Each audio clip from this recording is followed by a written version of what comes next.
Well, my daughter bought me a really yummy pizza. Well, my daughter bought me a really And chips. yummy pizza. Well, my daughter bought me a really And chips. yummy pizza. Sorry, I'm getting feedback. Sorry, I'm getting feedback. Oh, that's better. So I can't show you what I'm eating right now because it looks ugly and messy. So yeah, the barbecue sauce tends to dribble down my chin a bit.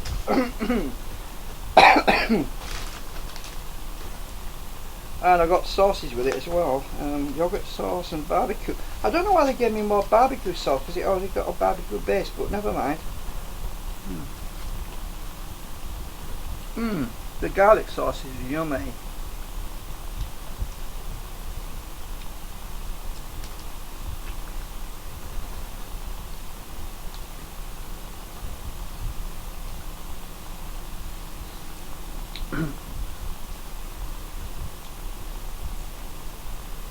My other daughter video called me a bit ago and she couldn't understand why there was a lot of electrical stuff on the camera. I said, well, I've got the camera set up now and I don't want to start moving it because it's a lot fired about.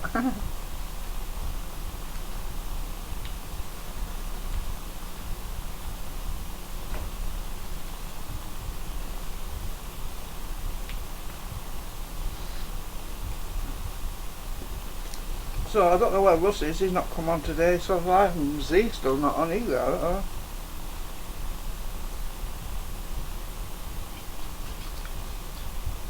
I hope they come on.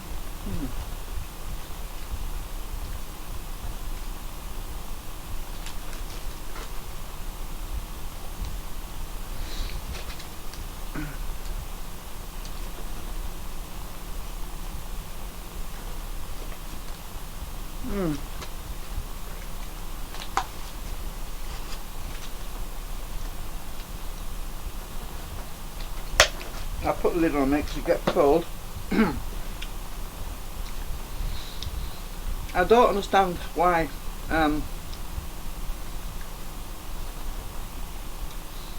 think I need to do a real power supply on my device to resonate this properly.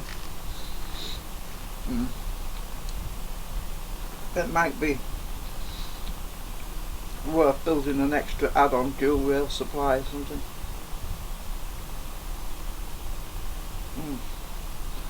There's such a lot of pizza actually. I'm probably going to eat. Probably going to save some for tomorrow as well because it's going to last me quite a while.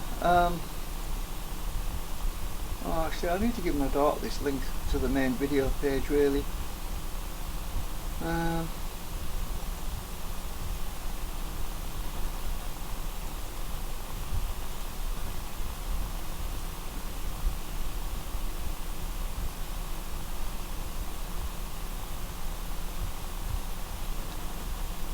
So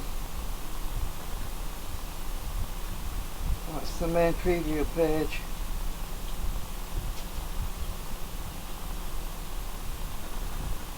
Where we're all hanging out.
I have to eat the chips first, we're getting cold.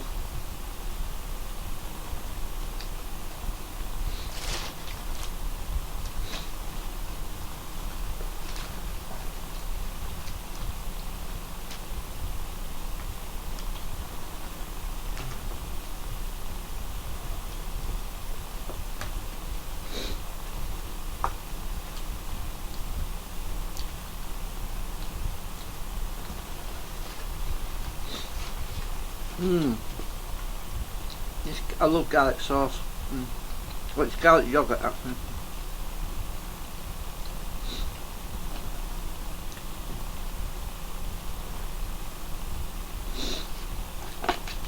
Oh, that one's a hard one.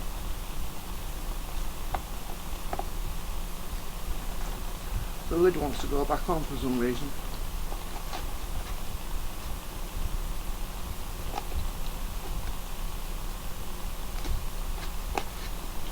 Oh.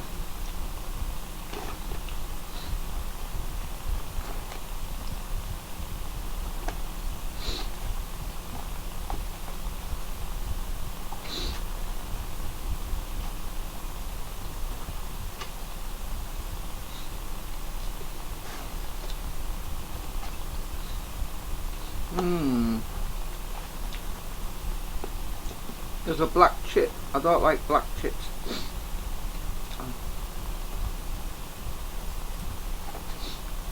Not when the worms had to go to it.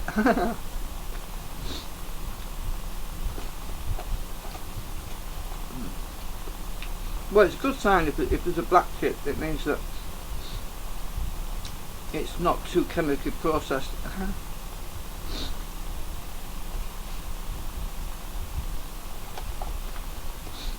Oh, another one.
I found one really hard chip, but the rest of them were good.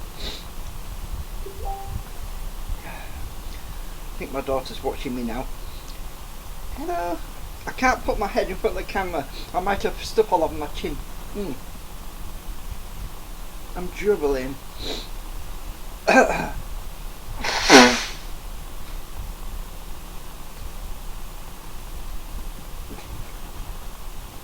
Actually, I'm not that bad.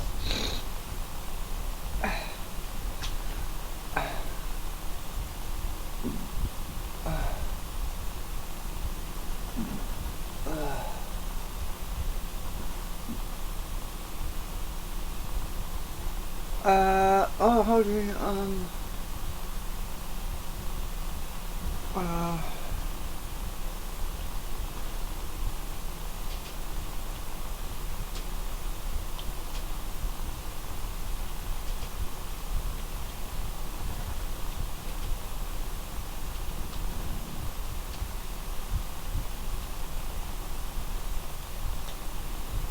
that's weird.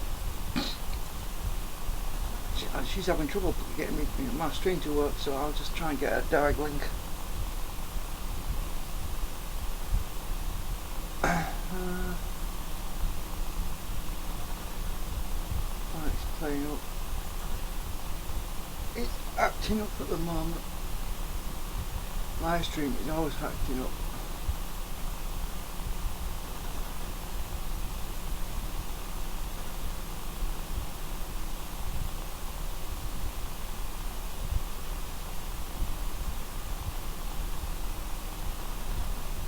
See if I can get a link now that works well.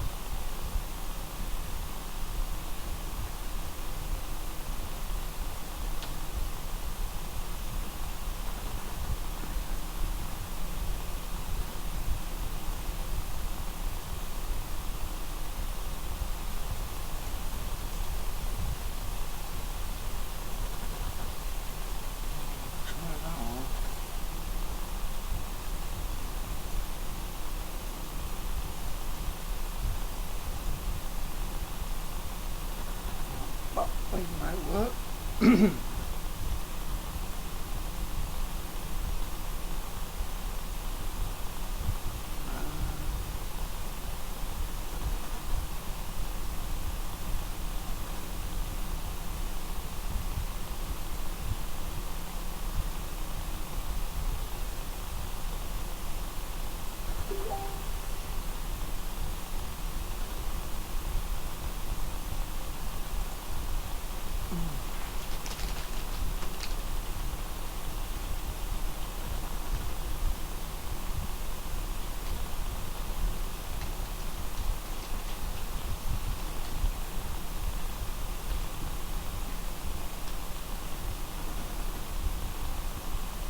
That should work.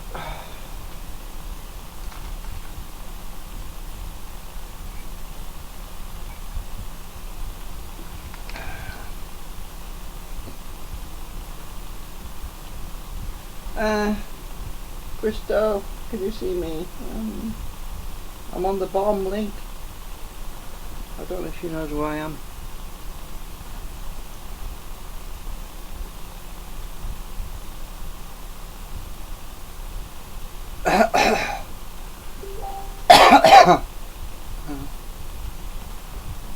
Let's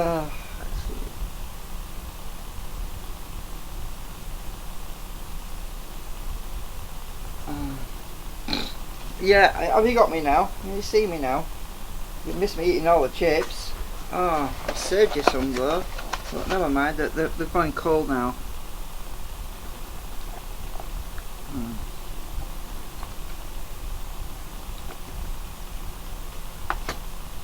I've had 2 slices of pizza. Oh, cool! So you can hear me as well now. Well, that's good, because I was talking to myself, and I don't think there's many viewers right now anyway. I think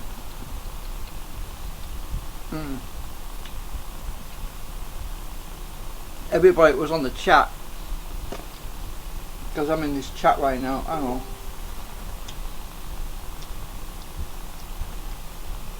Everybody that's in the chat, I don't think there's anybody there, so I'll just put the screenshot on as well. But I'm in this little chat box as well. You know what, I'll talk to Russ and Hyde and Schubers and Lorenz, but most of them have gone away. They've all disappeared at the moment. You can always pop into the chat and talk in there, because then everyone else can, because everyone's wishing me happy birthday in this chat thing. It's on the same page that I gave you anyway. It's called, you don't have to have a login password, you just put a username in. You could just put Chrissy in there.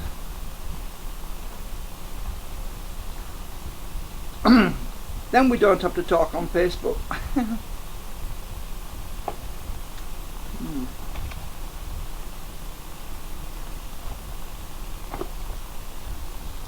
If you ever want to talk to me and I'm not on Facebook, that's the place to go, because that's where I am every day.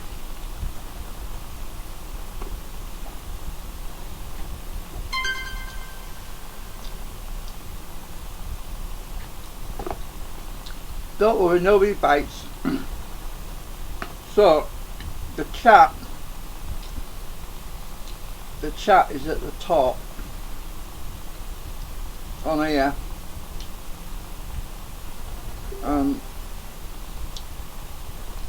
The username I'm using is Autoria, that's the one I'm using, and it's on this bit here at the top there, Ajax chat.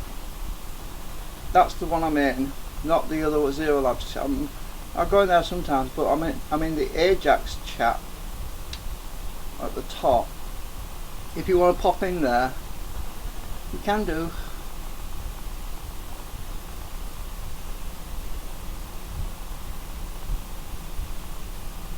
Well, it should work on the phone, it should do. Yeah,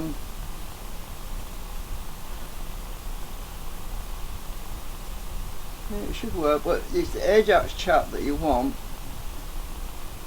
Yeah, you can just come in as Chrissy or something.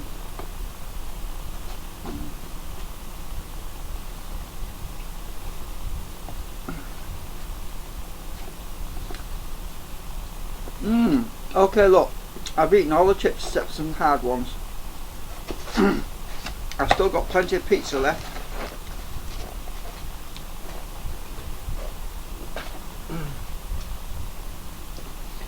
And I'm going to have another piece of pizza. So we're live on camera. Live on camera. Pizza. That my daughter's bought for me and sent to me. Yummy, yummy.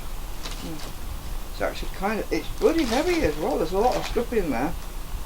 I can't eat all that today, that's for sure.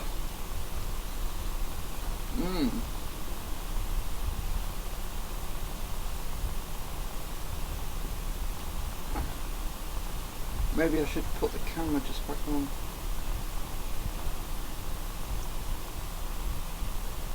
Okay, that's better. Right, time for another slice of pizza. It's very, very.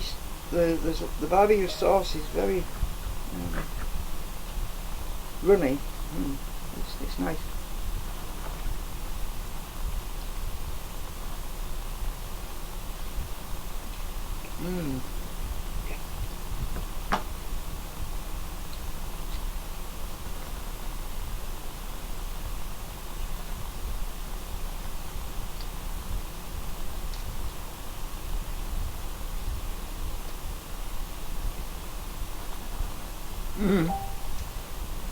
Oh, guess what? There's some writing inside the lid. It says "Happy Birthday, Michelle."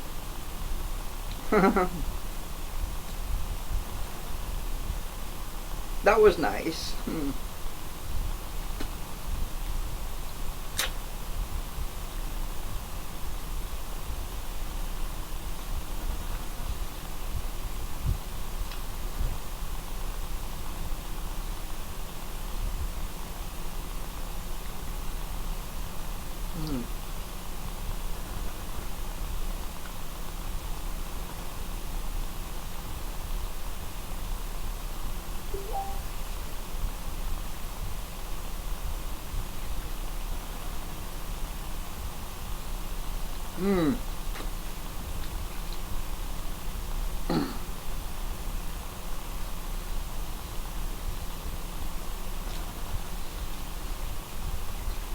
I don't know if you can see the lid. It says "Happy Birthday" on it.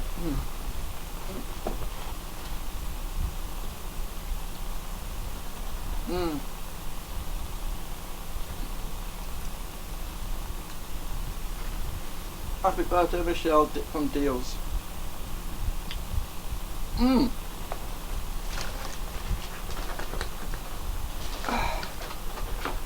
Well, I'm going to save the rest of the pizza because I'm full up. That pizza is amazing. It's got such a lot in it. I am full up right now, so I'm going to save the rest for a bit. For later on. I can still eat it cold anyway. Or I can warm me up, but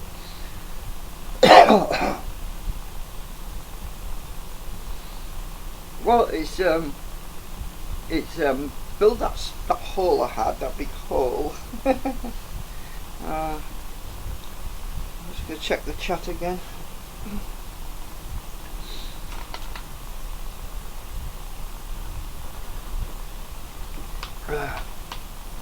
I put my drink in a bottle because then I won't spill it, because there's nowhere to put anything, and I had some plastic bottles, so I put my drink in a bottle. I'll knock it over.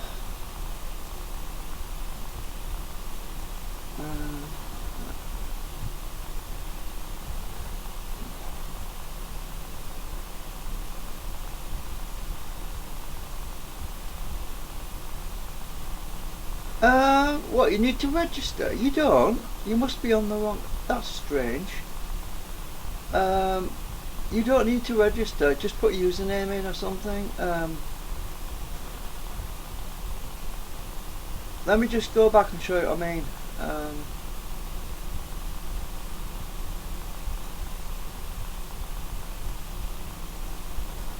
You don't need to register, Crystal. It's honestly, you just put a username in on the Ajax chat, you just leave the password blank.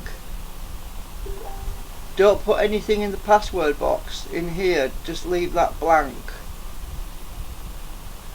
And you just put a username at the top and it should work. Unless the phone is acting weird, I don't know.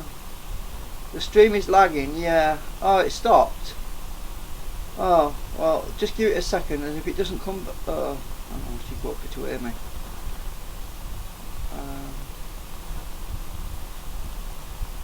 Right, right,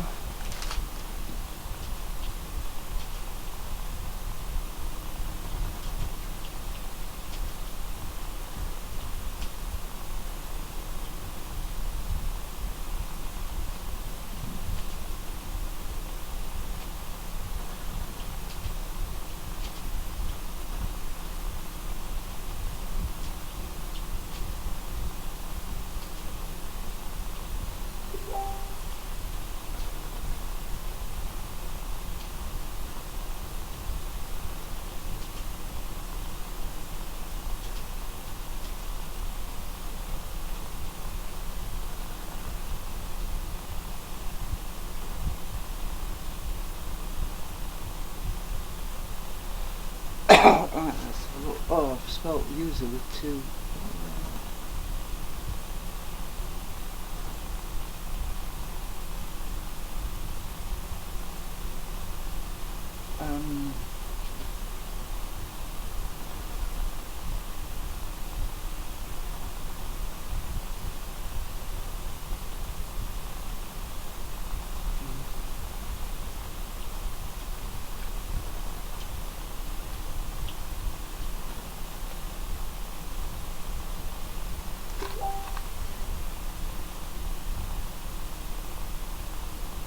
Ah!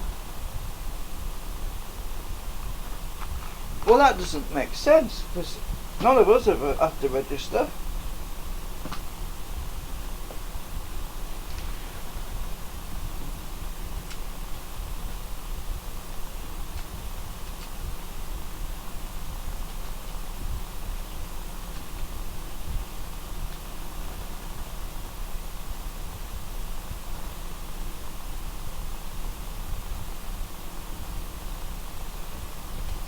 I don't know what's going on there then.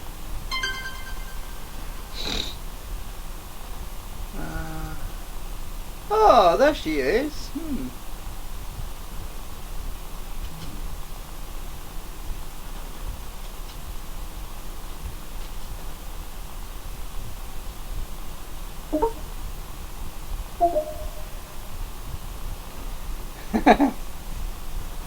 Oh, that's weird. I don't know why I was asking for you to register.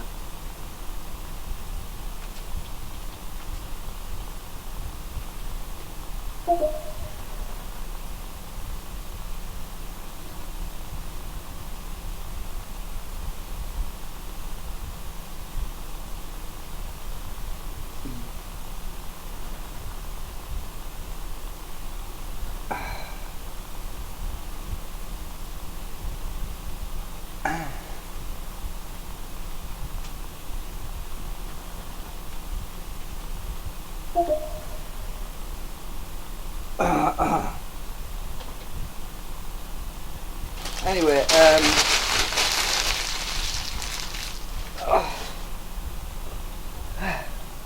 going to save the rest of this pizza, and I've been working on my project, which is my bubbleator, and now my hands smell of barbecue. Ugh. So I've been optimising my frequency driver circuit. I've been twiddling about with that, and I hope you can hear me. If the stream drops again, just let me know.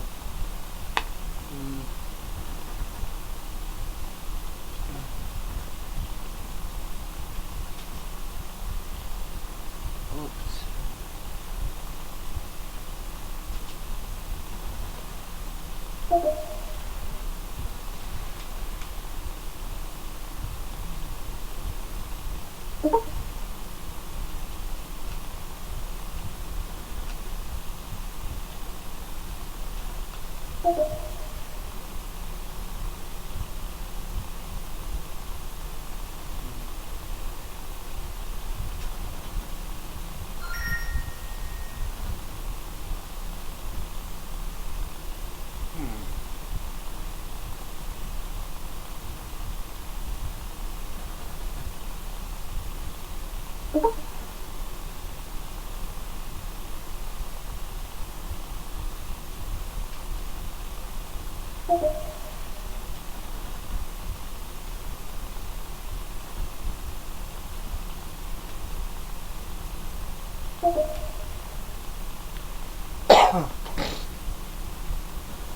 hope you can hear me as well, because oh, brilliant, cool.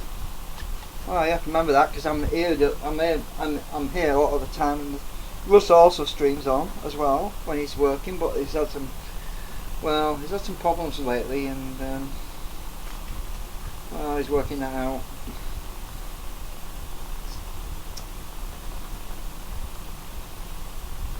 Well, I spend most of my time on here really. I don't go on Facebook very much. Too much negative stuff going on. Trouble is, a few years ago when I made friends with a lot of people into conspiracy theory stuff and all that, and sometimes you just don't need it anymore, but you can't exactly go unfriending everybody, so yeah, I just kind of need a change really.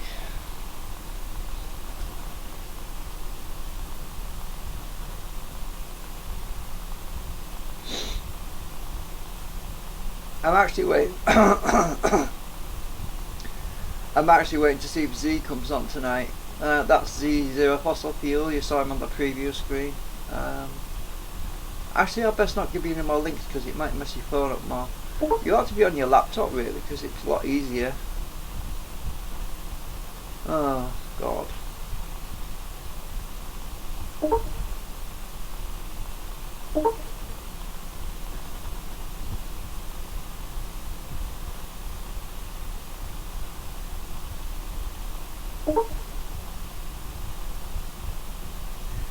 Ah, that's funny.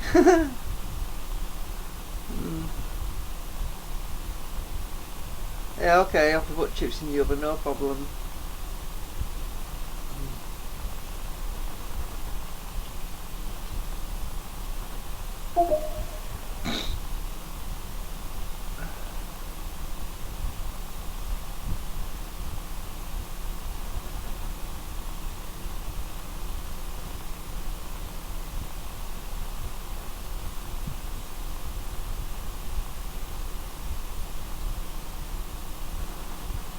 Well, maybe I can make this. Maybe if I make the video a bit smaller or something, it might be because the it might be something to do with the bandwidth or something.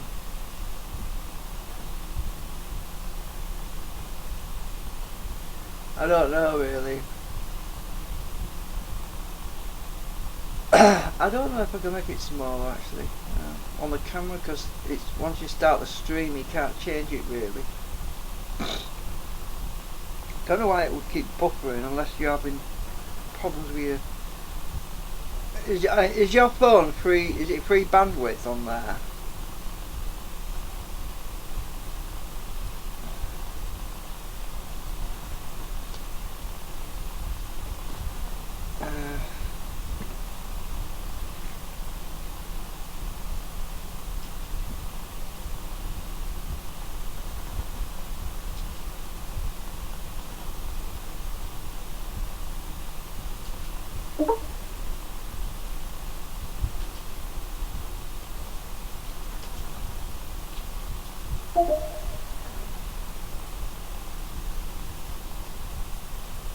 Yeah, that's probably what it is. The phone probably can't cope.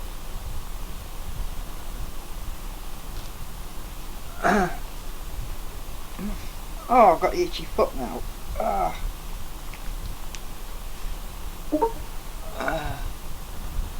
Oh, you got it on the Wi-Fi. Okay, that's good.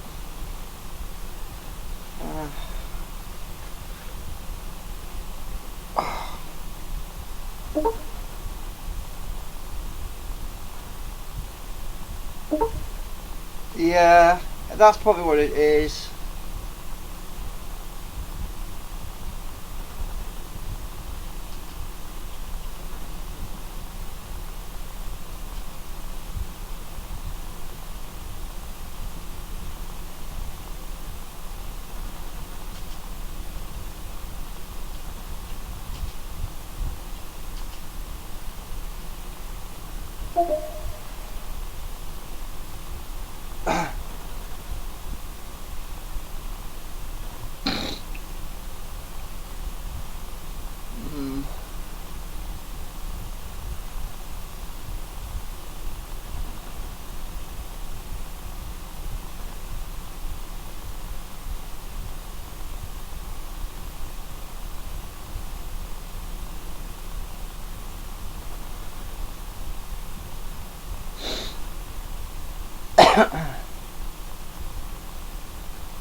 Well, it's been really mild today. I'm surprised actually how warm it is.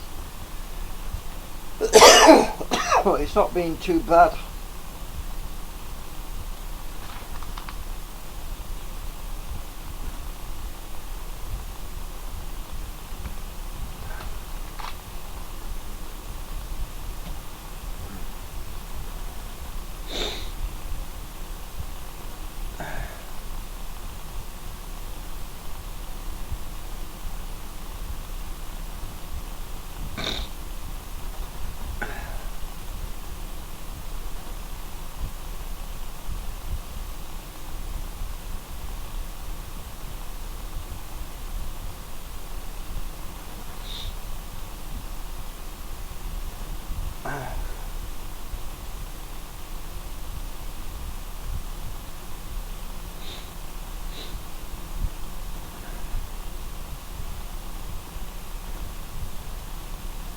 So I don't know if anyone's noticed, but I replaced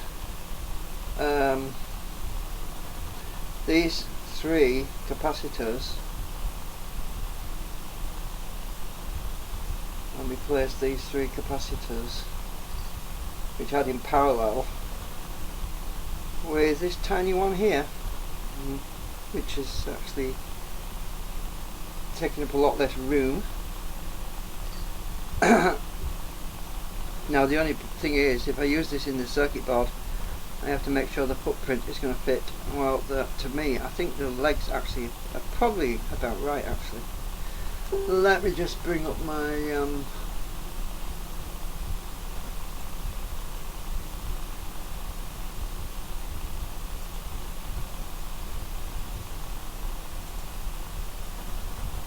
getting messages on Facebook still. Probably happy birthday messages. Oh, that's nice.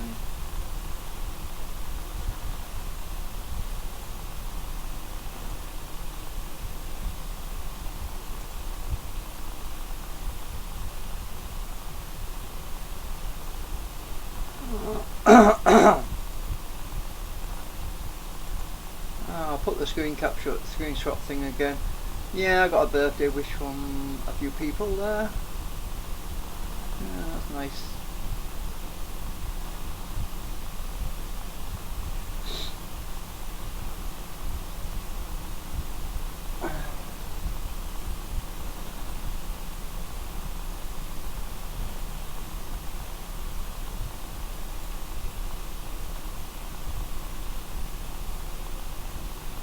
I'll put two A's in there. I don't know why I did that, but oh well. Come on, Russ, where are you? I don't know what time is it where Russ is. It'll be 3 o'clock in the afternoon where Russ, 3:15 in the afternoon where Russ is. So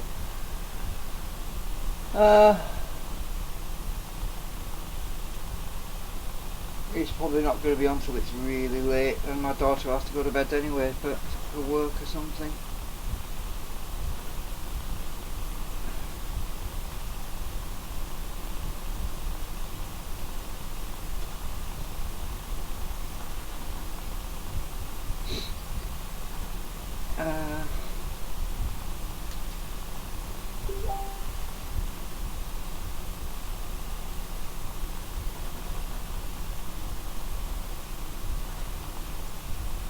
Okay, you want that link again?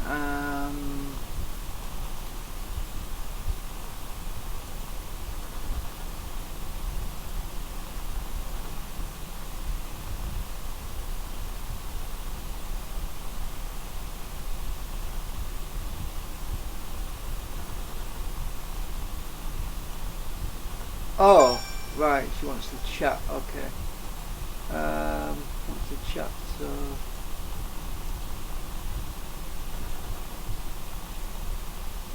Chat.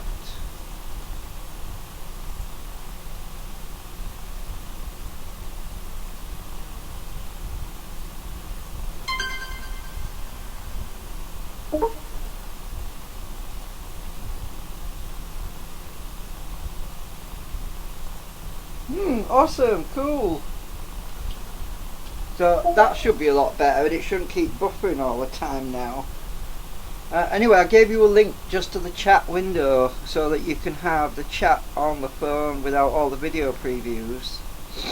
And so that link that I sent that just says chat on the end is just the chat, and it's nothing else. And the other link is just to my live stream. So yeah, you would think everybody would think that my daughter would know about all my secret hideouts, but she doesn't until now.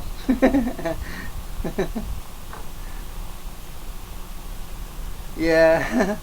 One of my little secret hideouts where I go and chat to all these people around the world.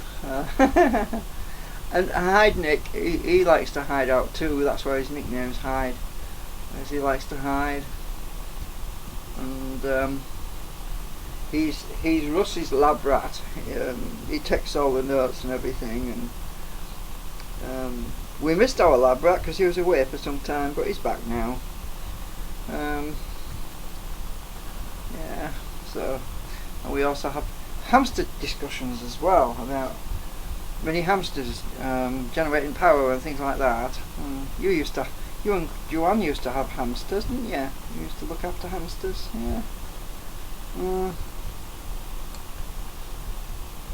I wonder how they're doing these. Oh, they're probably not around anymore. I've just realised. I mean, it was 1997, so that's over 10 years ago.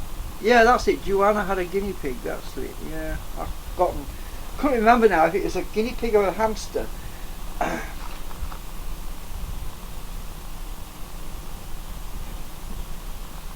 And they got poorly, didn't they? I remember them getting poorly when you were at Brompton. Oh, yeah. Oh, I bet you missed them a bit. Oh, have you seen Rusty's hamster video? You'll like it. Let me find this video for you. You'll like it. Just a minute.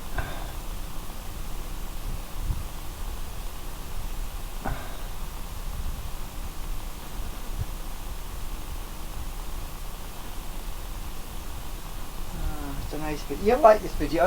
You might have seen it on Facebook. I might have posted it.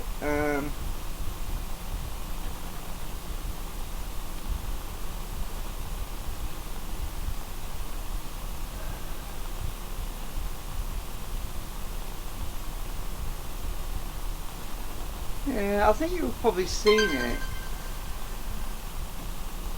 Oh, here you go, Crystal. Here it is. Right, this is Rusty's hamster. Right, that's Rusty's hamster video when he was a lot younger, obviously. It's a good video, that.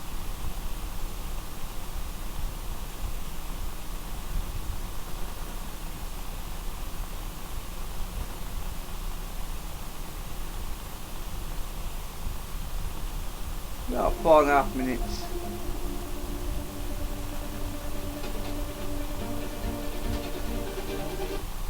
Calls it the speed demon. I better not play it actually while I'm live streaming because it might cause me problems.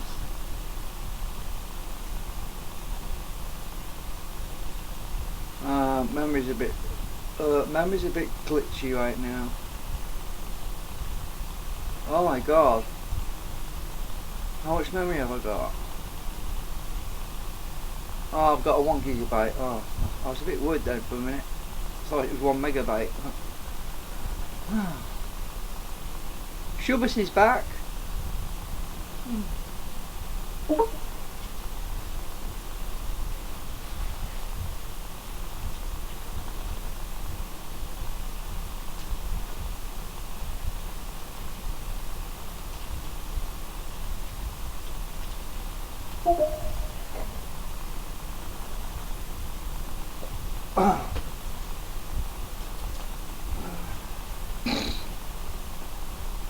Shubas lives around near orange trees and banana trees, Crystal. He lives in a tropical place.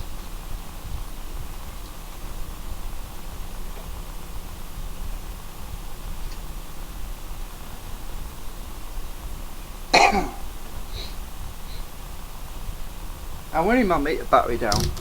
I don't know why I've left it on, just for the sake of it.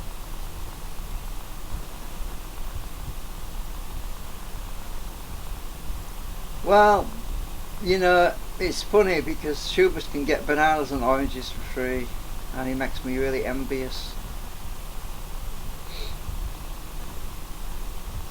I think he can get them for free.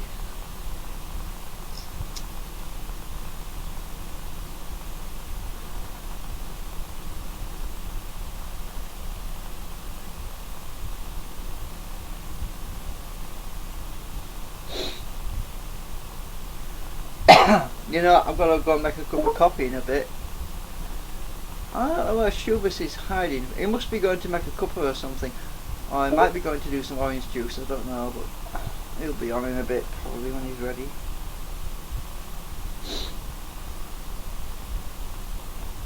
I'm going to check these things to see if they're getting warm. Well, they're actually cool. Doing Dax is back.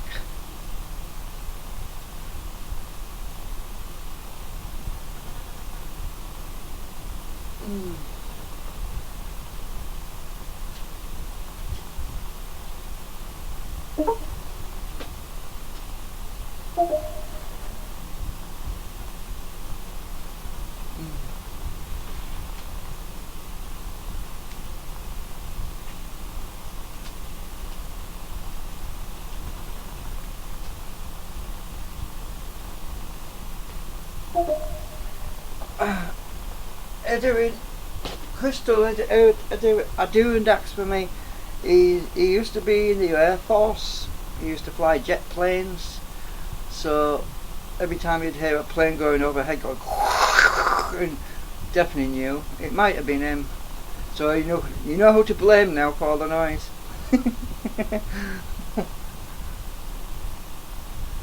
That's it. Mind you, that's if he was flying over the UK, but he's in the US, so it probably wasn't him.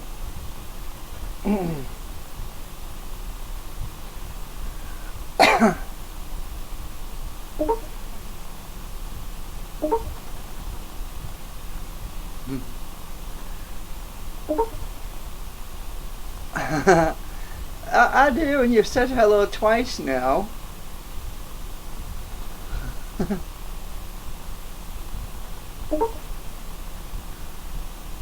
Yeah, I think he was waiting for you to answer him, Crystal.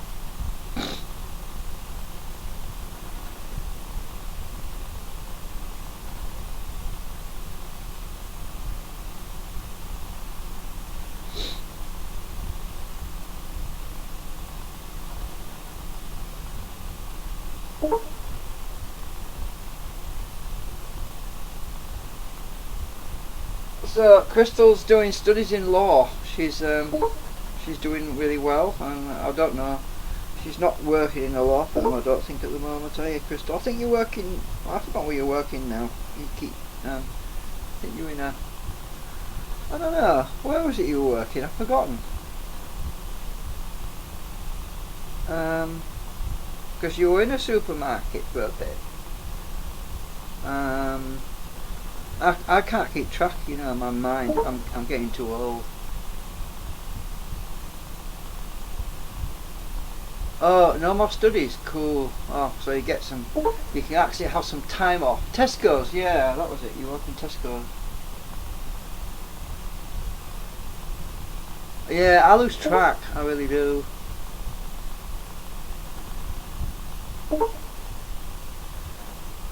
I do.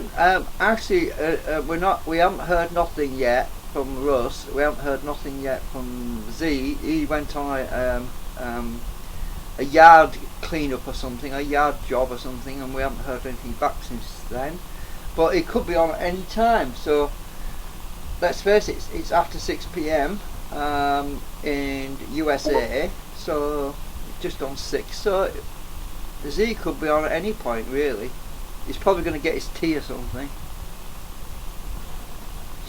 And it'll be still about 3:30 in the afternoon where Russ is, so it's probably a bit early for Russ.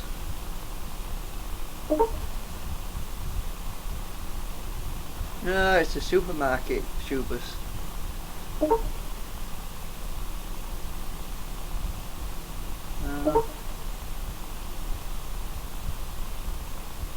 Yeah, Schubers is always confused.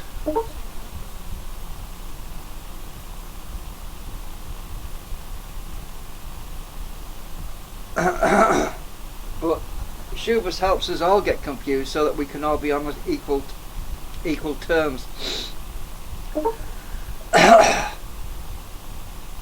Yeah, you're right there. Well, my daughter's good cooking. She's really good cooking, you know.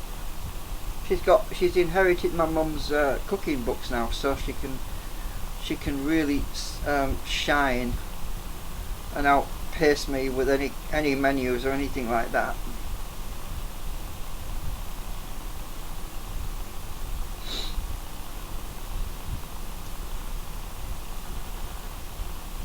Crystal, you can show them a picture of your, when you did your law thing if you want. Don't be shy, you'll be alright. When you got your graduation.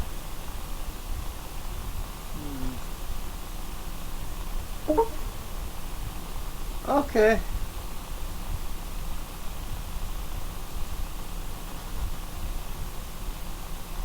My Facebook is really lagging. I need to.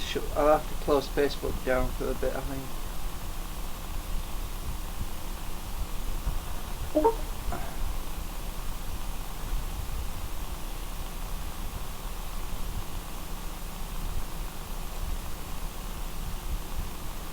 Well, you can go into the Facebook and click on the image and right click on the image and click copy image link or something like that. You can right click and choose right click and copy the link to the image. I think you can do that.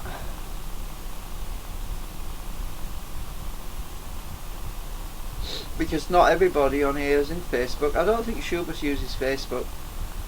So he wouldn't be able to see any pictures unless you gave a direct link to it. But let me just show you how you do it. Hang on. Let me just bring up my menu thing. Right. Right. I'll have to go back to Facebook again.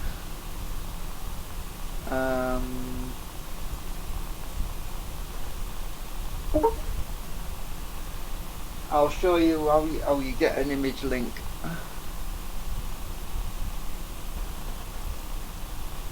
Oh, she's done it.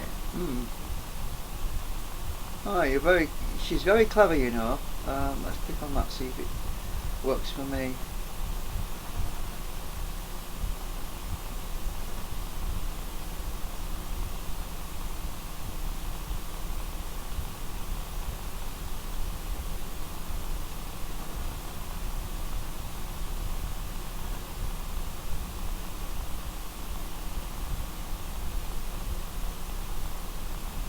Well, the way I do it is click on a link, click on the picture like this, and might work.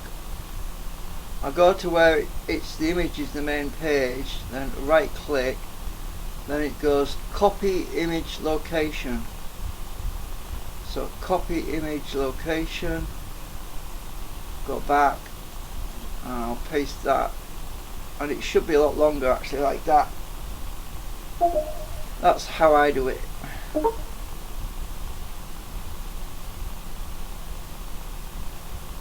Yeah, they sure do. Well, my daughter's a little one, by the way.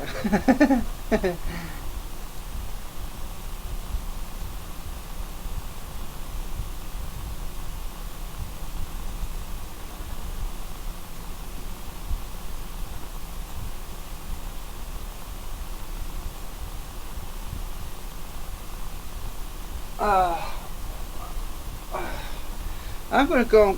I'm gonna go make some coffee, I think.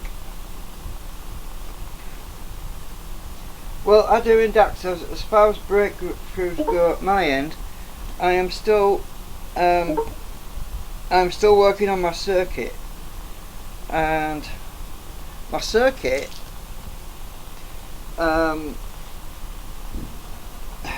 be optimizing it so that I can have a final driver stage on the end of it if I need to do. But ideally, it would be better with a split rail. Split rail, that is the ground in the middle, and a minus. It's called dual tracking regulation or something. Ideally, it'd be best if it's not actually regulation, but would be better if I had a ground rail in the middle and a minus volts and a plus volts. But for this circuit, this is just a straightforward plus and minus. So I'm trying to create a balanced AC waveform. Well, the only way to do that really reliably is to have a minus volts as well as a plus volts. That's the best way of doing it, but I'm not doing it that way at the moment. That's the reason why the waveform is on the scope. That's the reason why the waveform is more up, and that's a center point there. If I had a split rail, then I would have equal amount going down as well as up, you see. And that is one of the problems when using a single twin rail power supply.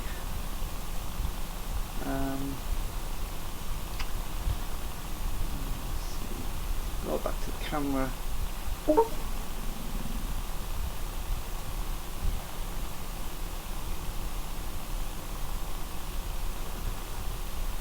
Oh, my daughter. Well, she could kick a few of those people out because they're all crooks. Well, a lot of them are crooks. Maybe in a few years' time when she's a judge.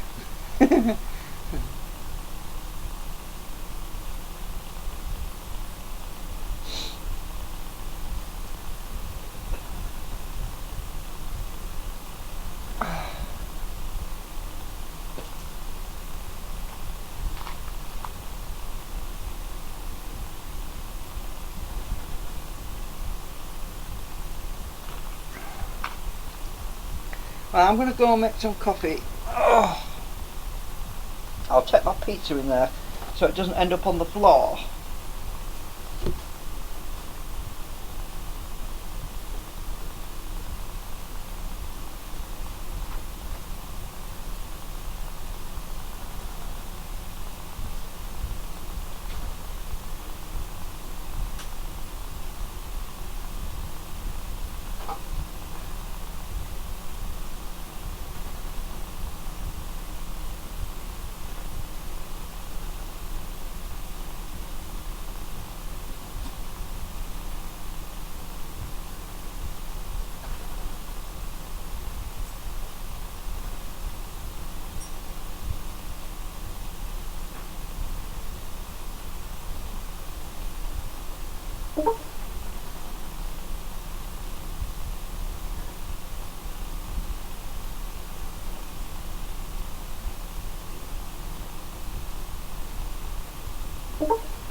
Who?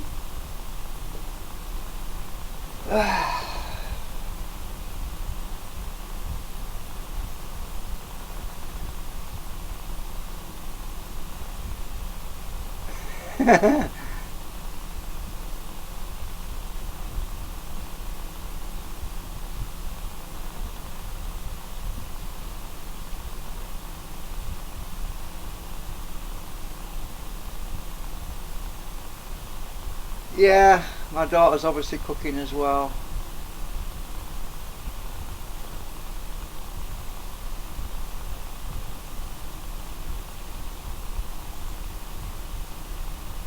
We seem to be all in sync.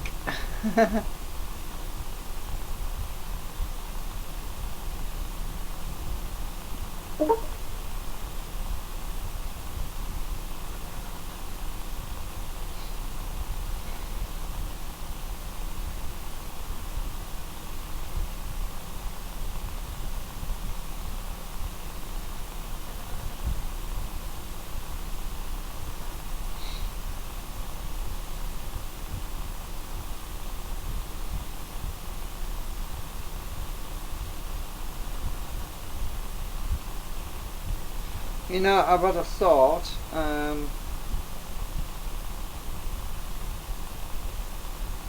just curious actually, what if I put my coils in series with each other and push pull that way. Actually, I want to try that. Instead of having both coils going to ground, I'm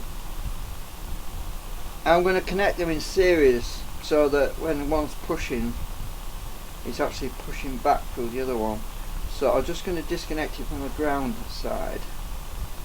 I'm going to jump them across so that they're in series. Now I've got this configured like this, I can easily try that out. Right, let's put the white ones in series with each other. See what this does. Oh, that's very, very interesting. I've turned my meter off now. Right. Ah, we've got absolutely zilch coming out now. We have absolutely zilch coming out. Let's just reverse this. That waveform looks very clean actually when there's no load on it,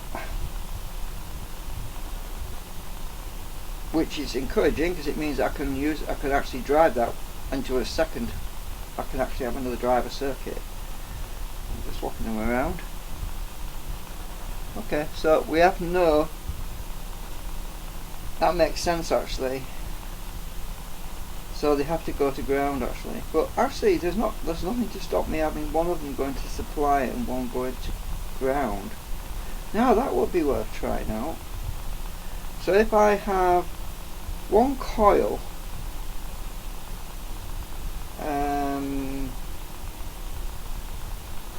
between supply, that's worth trying out. Let me just check this out.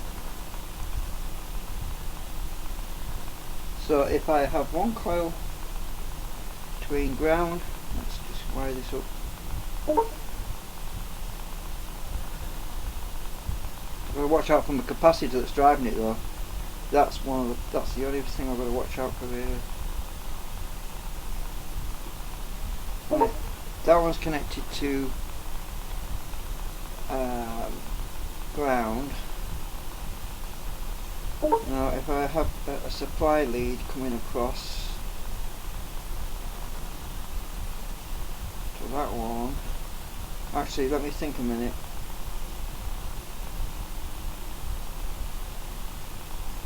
Oh, that might cause a short though, because the supply will go all the way through this diode, through that diode, and back to ground. No, that's not a good idea.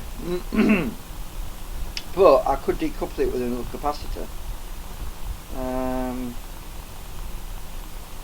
Yeah, my output diodes would cause a short circuit if I did that.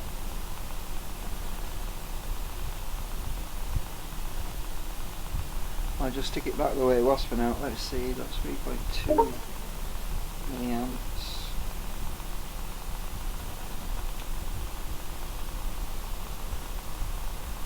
and that's 8.5 milliamps, so it's actually higher that way around. Yeah, I could actually try decoupling it.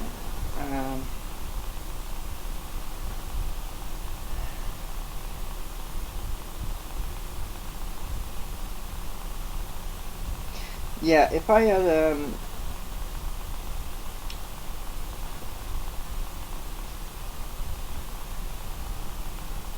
if I had two capacitors back to back across the supply and then center tapped the coil to the center point, then I won't have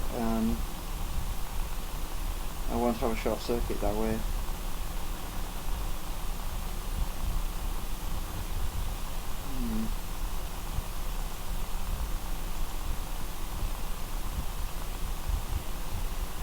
Oh, yummy, yummy.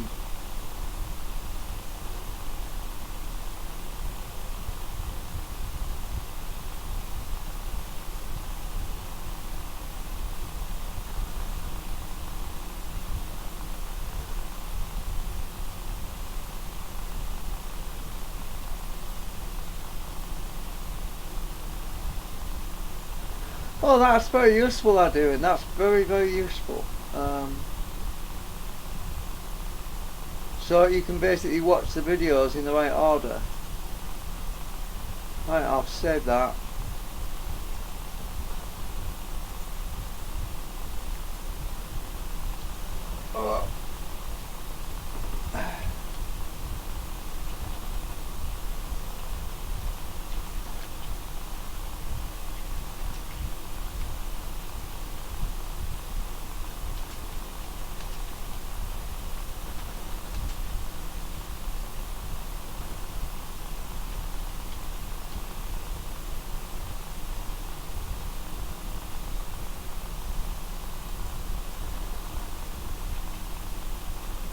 That's worth knowing. There's all these hidden features that we don't know about.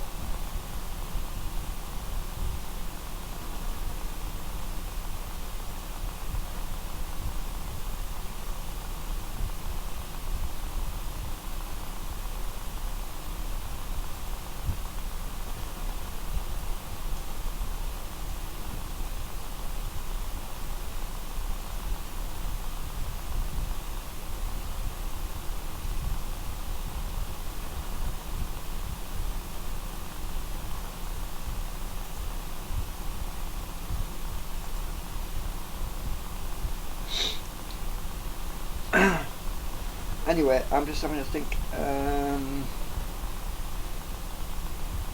Most of the schematics tend to be in my head, and I've just got to think about them. It's remembering stuff as well, which I used to know. Or rediscovering stuff.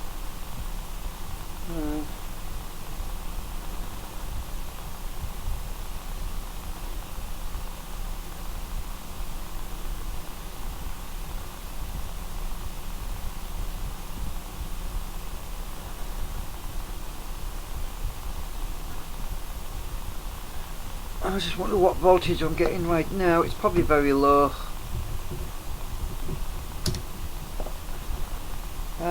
It's it's only 0.169 of a volt AC right now. That's okay.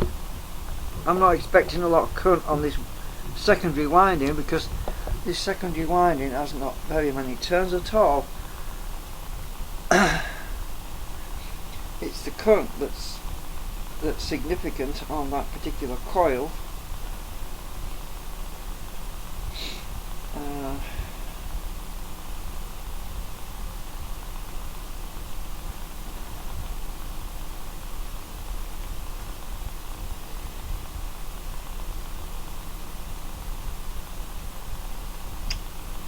I was having a think. I want to get this circuit board built, you know, but you wouldn't believe this, but these output transistors are actually working backwards right now.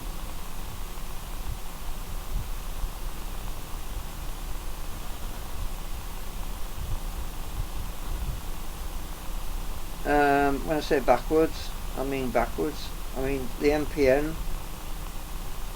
is conducting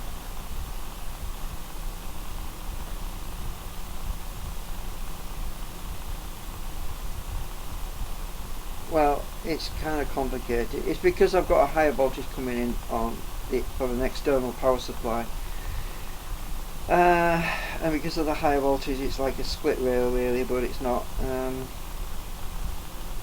because the actual positive supply coming in from the lamp is actually more negative than the voltage that's coming in from outside, if you know what I mean. So it's kind of working backwards right now.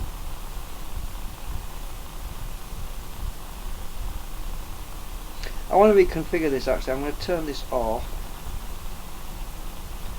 I'm going to put this back on the lamp, which dims, and you'll see what I mean, it drops actually. What's the current on there? 5.2 milliamps. Let's go back to the other one. That's 8.4 milliamps. So when I'm taking current from the outside, I'm actually getting more on the output.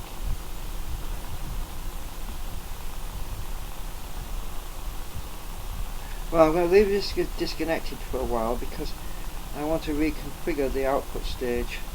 So I'm going to disconnect that. I did something yesterday. I reset the output stages. I redid them, and I actually need to swap some things. I actually need to change some biasing as well. Right, that's positive in. That's the PNP one. Collector out.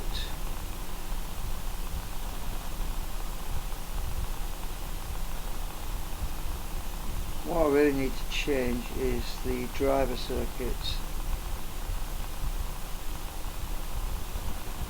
Let me just have a look at this.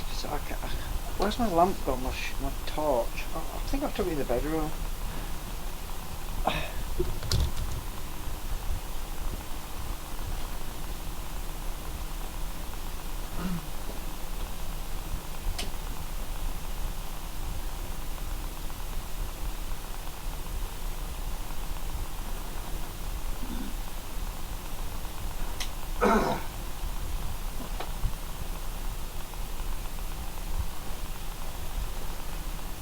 Right, let's see. I can't see what I'm looking at.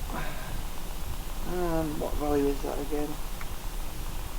2.2, and that's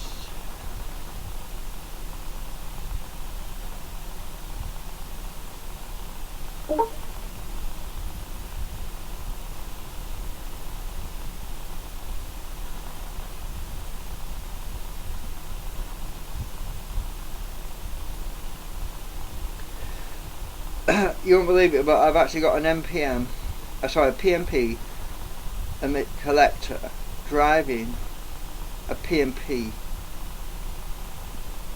base. That is all back to front. Oh, that's fine, Schubers.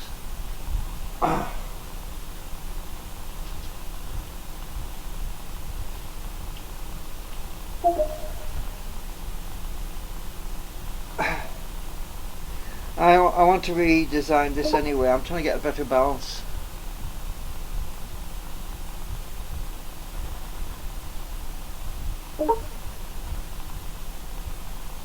Okay, Crystal.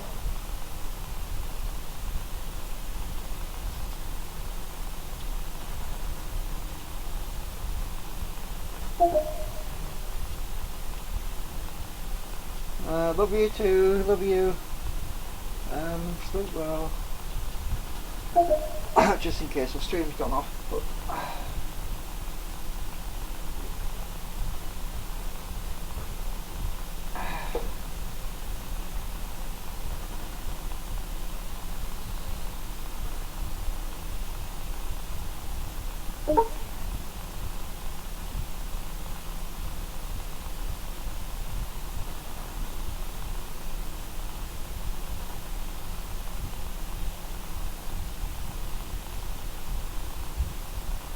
right, where's my tweezers gone? They're down here. Right,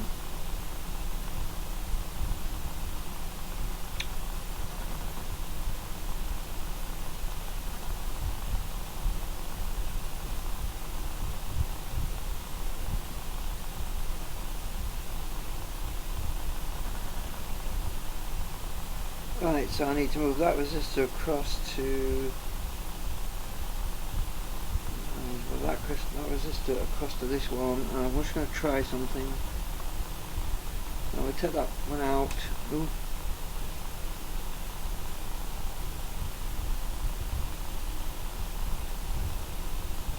I'm going to swap these around.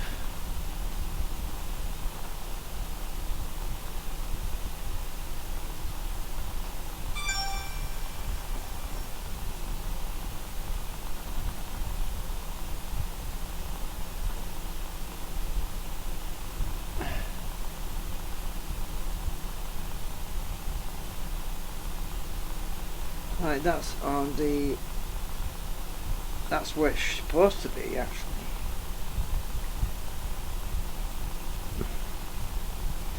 I'm going to stick this one on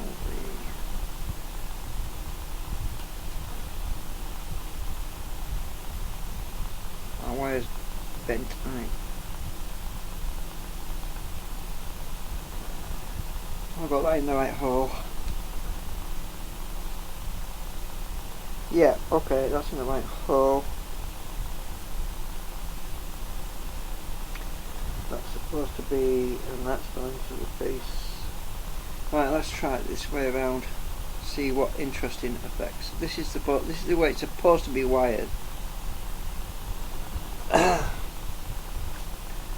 I'll stick this on the lamp. Next up, now we're seeing a lot more output. That's the way it's supposed to be wired actually, and it's a much better waveform. And what's our output?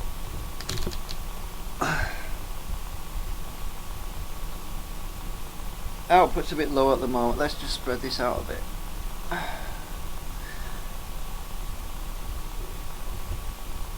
Right, now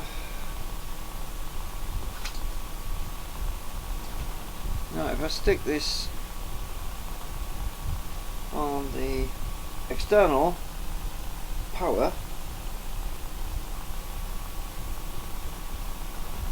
now it's really singing, and oh, we're hardly taking any current.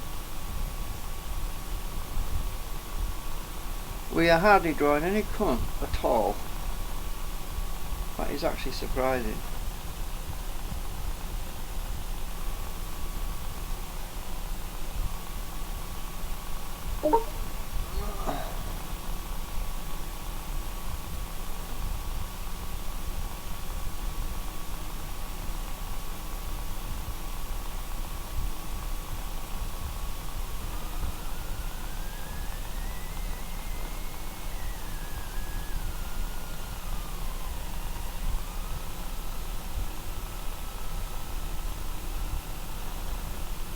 Let's check the voltage.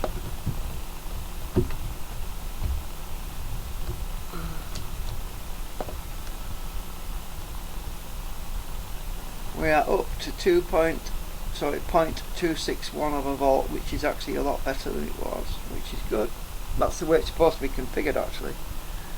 I had it reversed because yesterday I was just getting better results the other way around, and now it's better this way around, so we'll figure it out.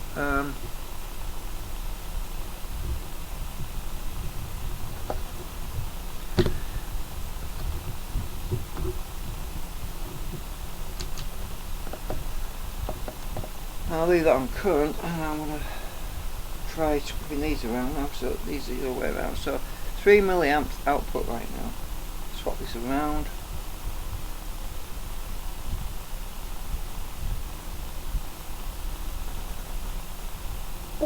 .2 milliamps, but it's loaded it more. I can tell by the sounds.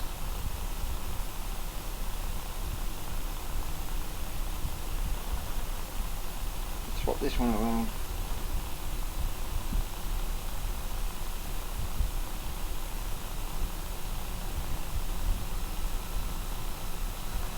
2.8, 2.9.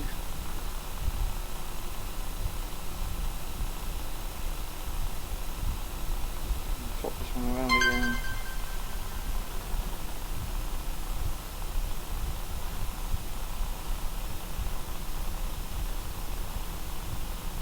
One milliamp, that's lower.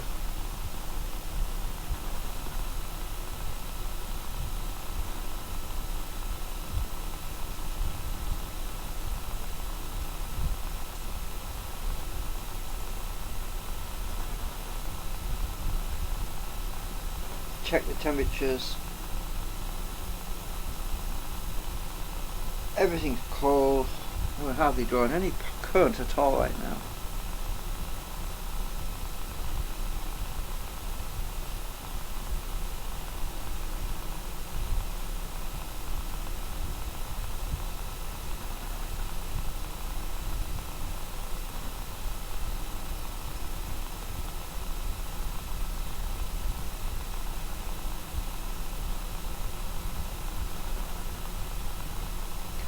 Now, what happens when I bring this capacitor back into the circuit? The snub capacitor.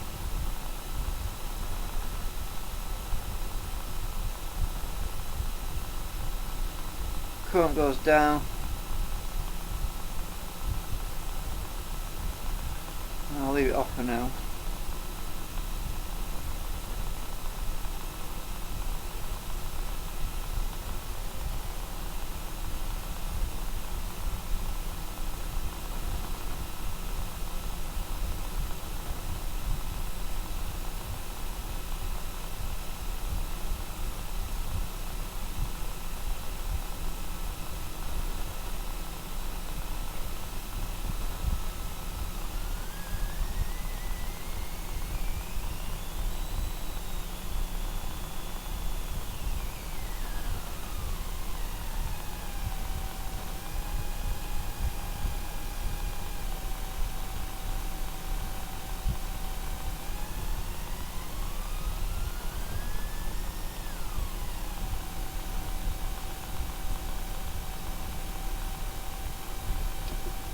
We are getting some pretty big spikes. You can't see them very well. Above here, some pretty big spikes there. I'll just put my snub capacitor back on. No, still there. It's just snubbing the first one.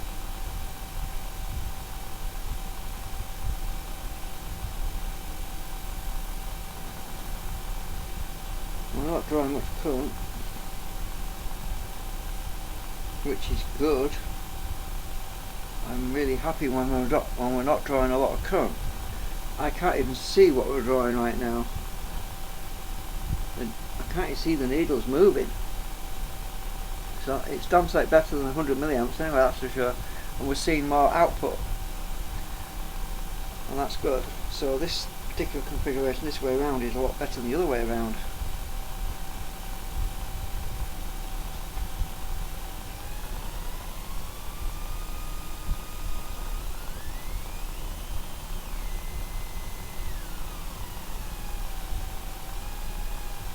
Actually, I want to measure the current that we're taking from the external source, so I'm going to get my meter on the current reading, AC, we want. Right. And I'm just going to stick this link in the adjacent hole, and then I want positive on there and negative on there. What current are we getting? I'm not connected now. We are literally drawing 12 milliamps on the external power supply. 12 milliamps.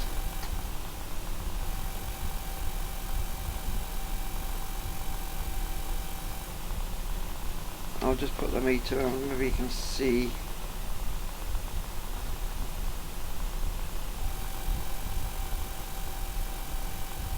actually 12.3 milliamps. That is very good. I'll leave it directly connected. We are hardly drawing any current, but we are actually seeing more output. I mean, bearing in mind the coupling is loose, it's not very tight. The fact that I'm only drawing 12 milliamps over there, and this particular circuit actually draws from the lamp. The circuit, when it's not even driving the coil,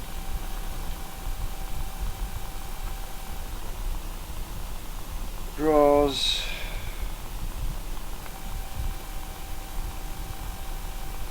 oh my god, oh, I'm on AC.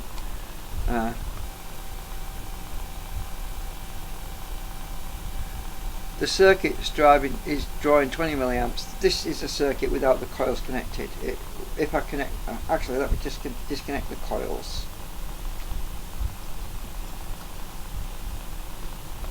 Right. The circuit is drawing 20 milliamps even though the actual coils are not connected right now. So the circuit is drawing 20.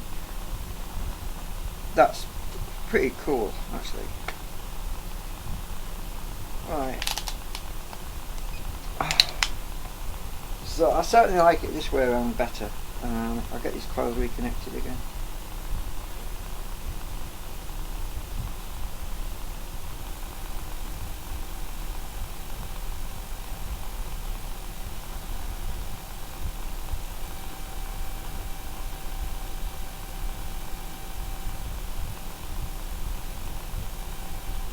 Those spikes could be back EMF actually. I think that's what they are. So if I put some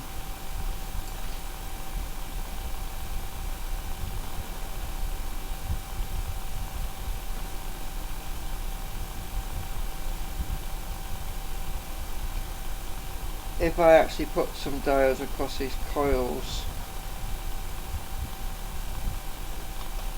I should be able to do away with that spike. Let me see, I've got some more germanium, I've got some germanium diodes here. Now, if I put these germanium diodes, I don't want to blow them obviously, so that's pulling that one.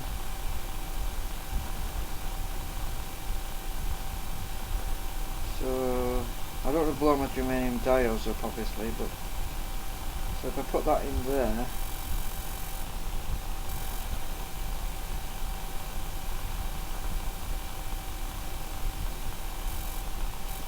yeah, that does away with them back spikes. Just make sure I haven't damaged my germanium diode now, because so easy to do.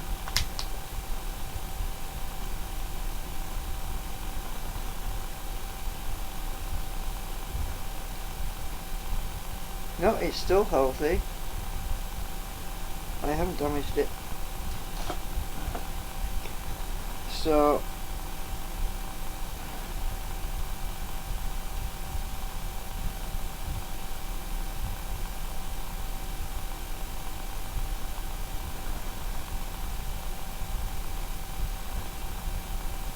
and does the output go up though? That's the thing. Yes, it does. The output goes up. So having these germanium diodes in there is a benefit. I just want to make sure they're not going to get warm. Has my current gone up? Don't think so. But my output's gone up.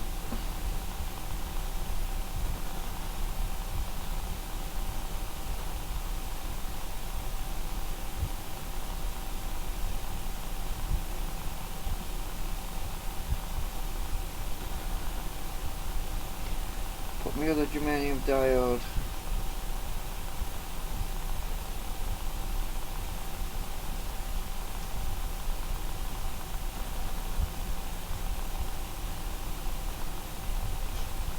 of the other one, the other coil.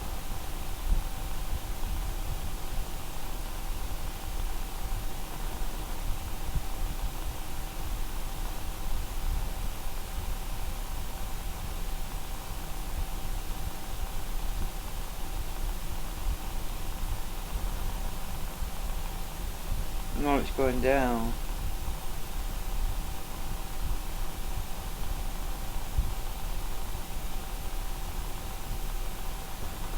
And that's interesting in itself, because this one let it go up.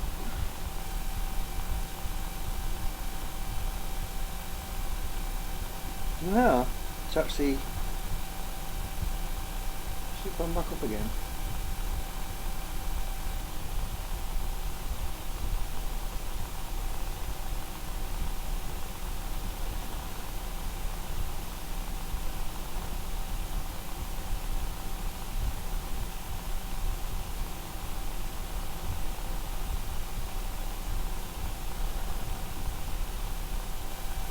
Well, I'm not going to blow my germanium diodes, that's for sure. I'm gonna find some more.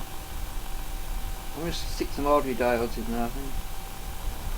I don't need germaniums in there. So I'll stick these over here out of the way. I've got two ordinary ones over here that I can use.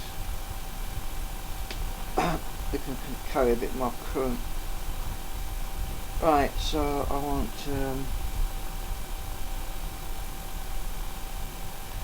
that one in there.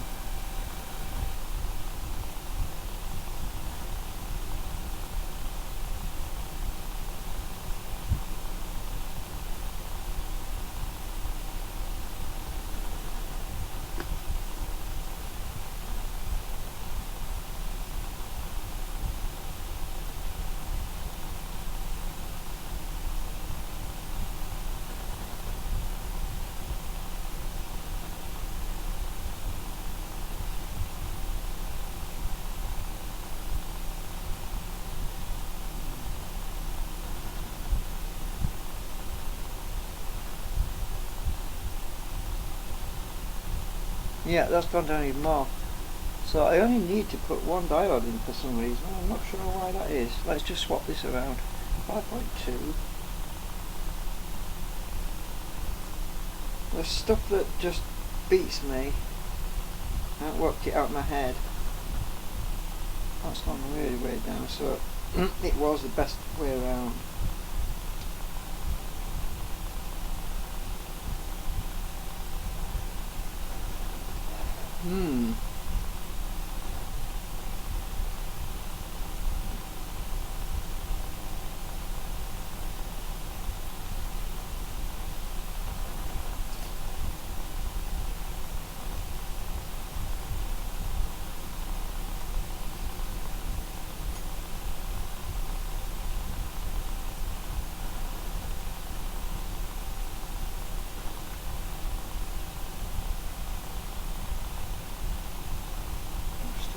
Over here out of the way for now.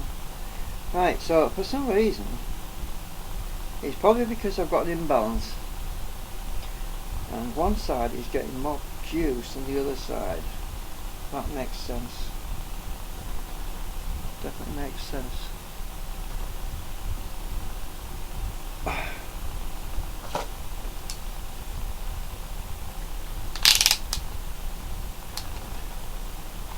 So this one's actually getting more juice. Let's have a look. That's getting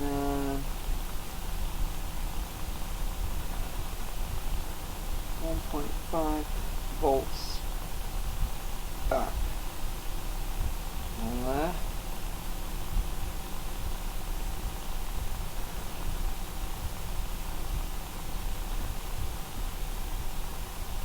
And there's only 0.508 volts back on that one.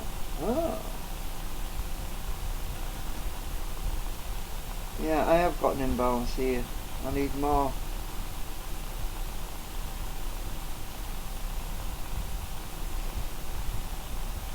I need more on the positive side by the looks of it. The negative side is actually a bigger swing.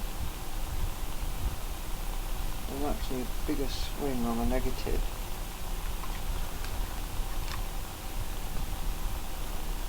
So on my diode that's facing back to the circuit,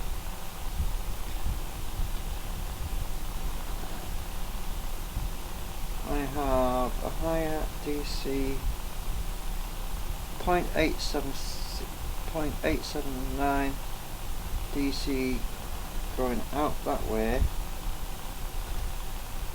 and on this one I've got 1.192 voltage drop across, so there's an imbalance.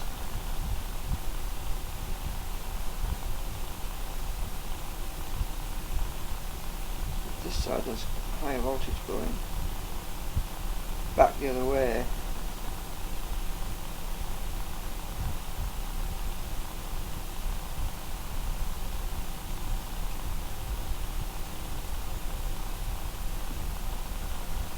Yeah.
However, rather than wasting that power, I'm going to see if I can shunt it back into the power supply actually, because I'm just snubbing it right now. So if I send that power back into a capacitor network, it will save wasting it now. I think it's quite a lot of energy actually. I'm actually drawing very little current.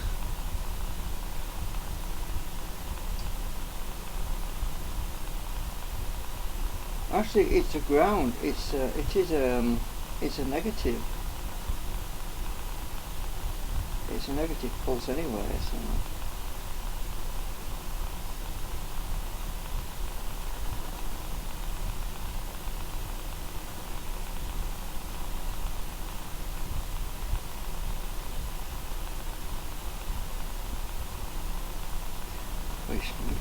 Which means that the other diode needs to go to a positive. So if I put the diode across the other coil but send the other end to the positive rail, then I should get an equal amount of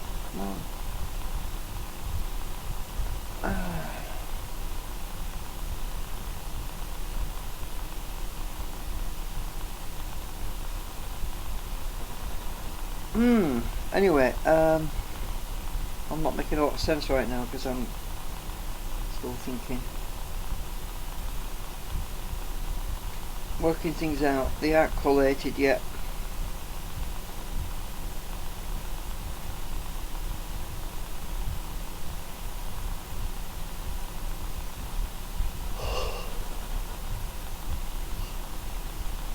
And I shouldn't be yawning. God. Oh, actually, how long have I been away? I lose track.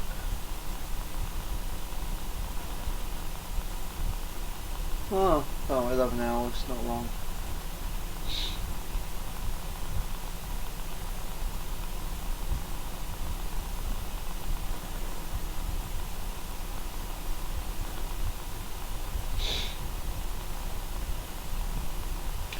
So when I take this snubby diode out, I get my noise back, and my output current drops, and those spikes are not helping at all.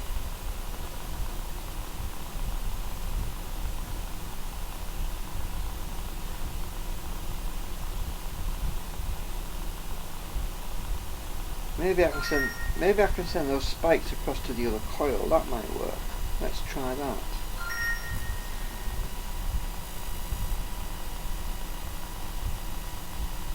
Will that work?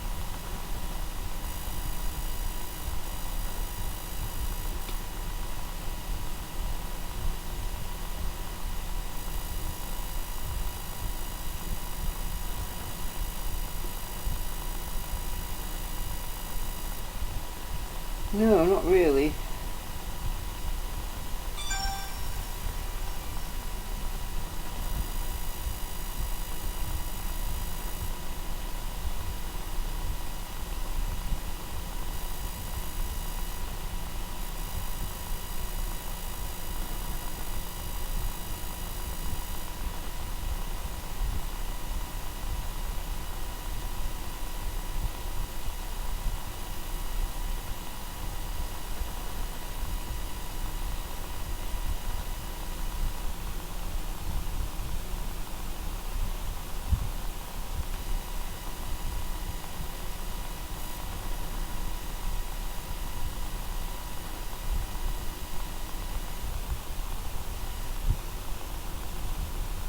Well, that's interesting. I can snub it on either side.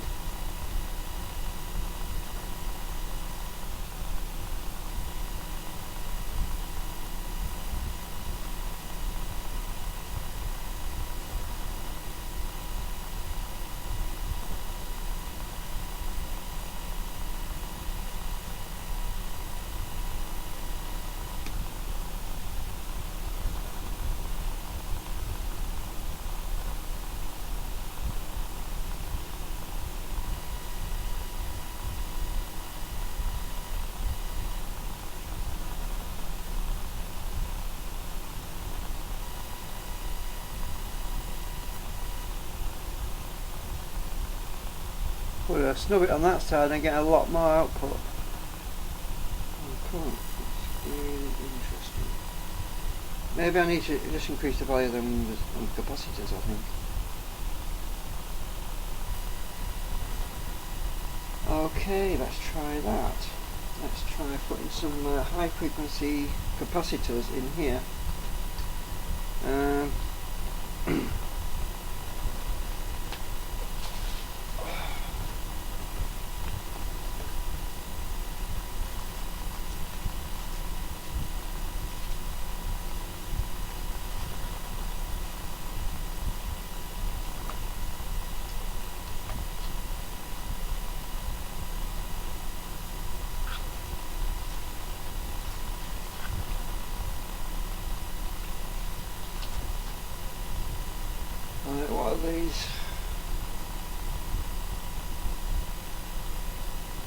4.7 microfarad. What's this one? It's 1 microfarad. Oh, another 4.7.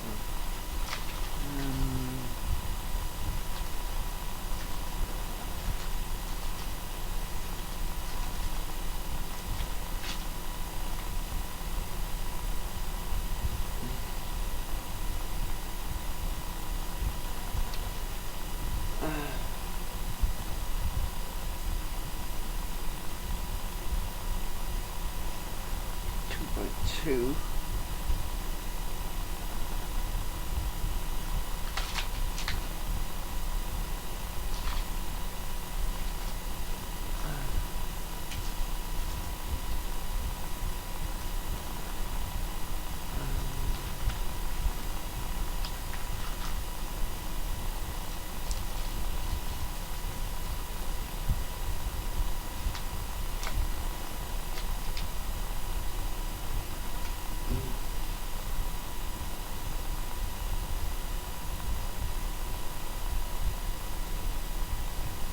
I've got two 4.7 microfarad high frequency capacitors.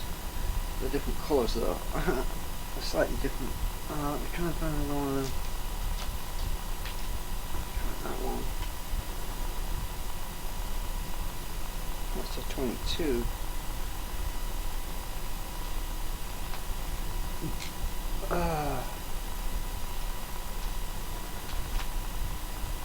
I just found some diodes. What the hell are these diodes? I've forgotten now.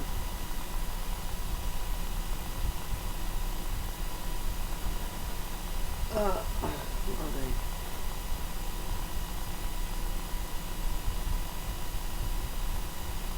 Oh, they're ordinary ones.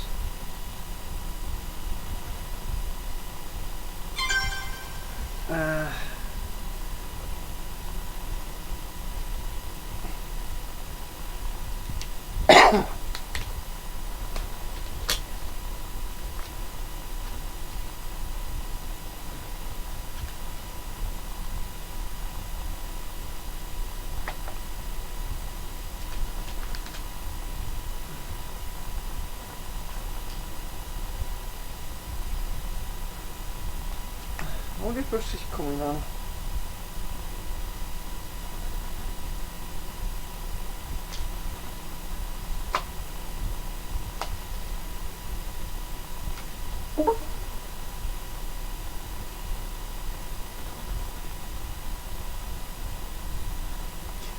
Well, I found a 10 microfarad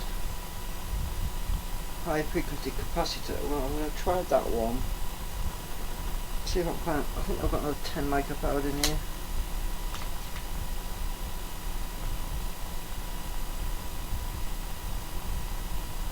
Yeah, found two. I've got two 10 microfarads. I think that's the other one. Right, let's see. Right, stick these back in the box.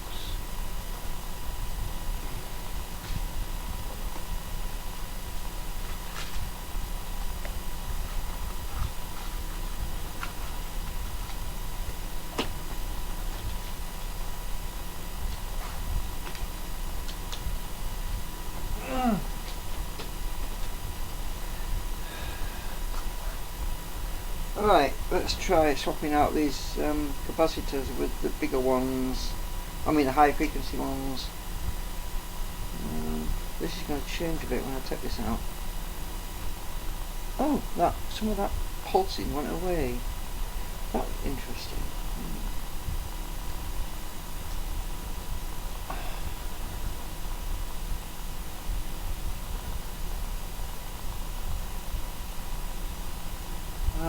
Negative, which there we go. These were brand new capacitors, but I've had them line up for so bloody long. I don't even know if the values are still. Ooh, values are still good. Let's find out.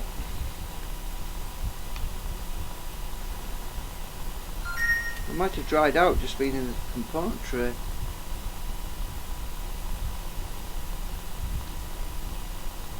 What? Come on. Oh, it's bang on 10 microfarad. Let me just check the other one, make sure this is still good.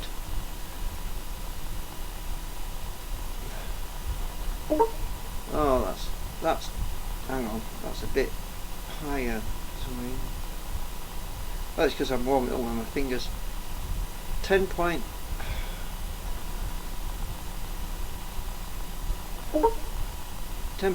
microfarad, yeah, that's good. Right.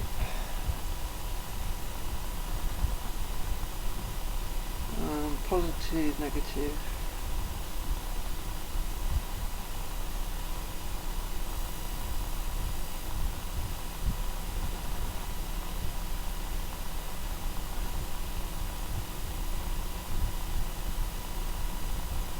You know, it's when I put these capacitors in, I get them spikes, I think. Oh no, it's not. Yeah, I do get a bit more.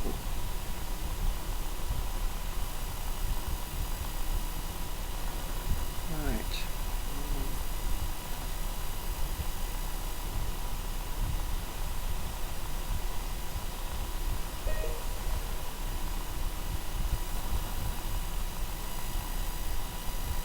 Oh yeah, the capacitors actually increase that spikiness.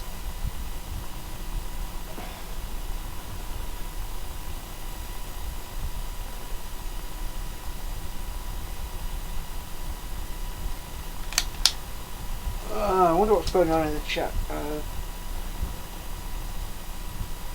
Somebody's nicking all the dices. Rusty's on!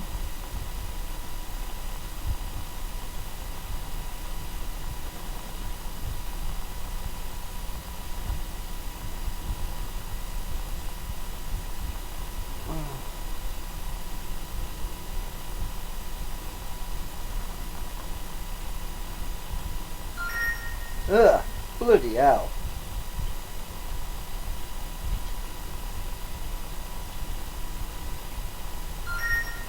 Oh, that's better.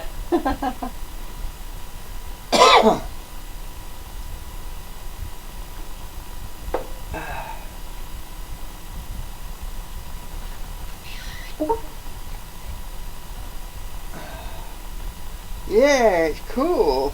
Where's my birthday? Come on, I'm allowed to have a big number on my birthday.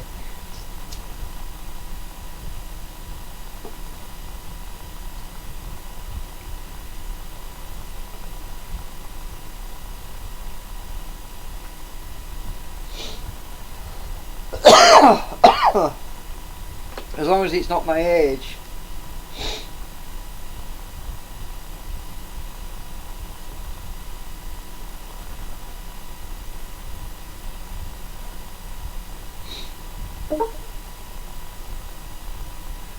Yeah, it's my birthday today.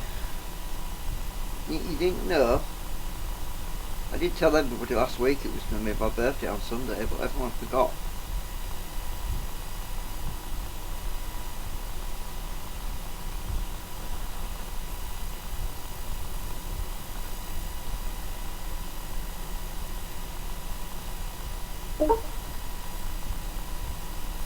Oh, thank you, Adun. Thank you very much. I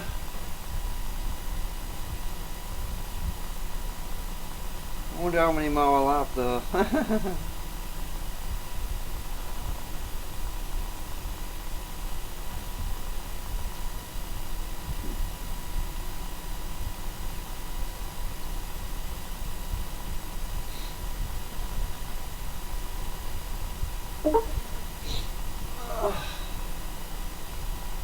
Yeah, that was why. She was checking in to, because she couldn't be with me on my birthday because she's at work tomorrow. Well, Sunday is a pretty bad day to have a birthday, really, because yeah.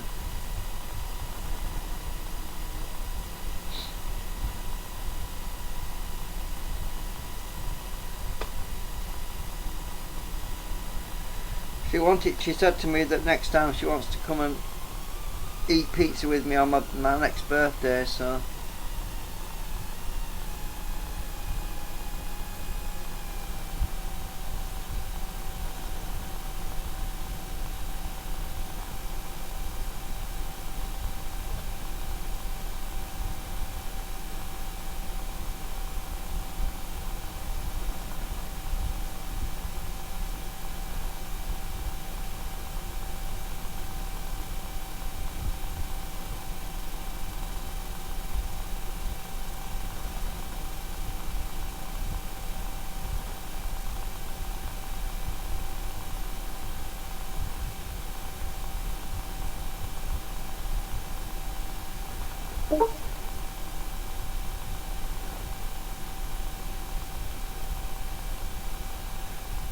yeah, well, Shubas, I don't want to be wished happy birthday every day because the years will start ticking by too quickly.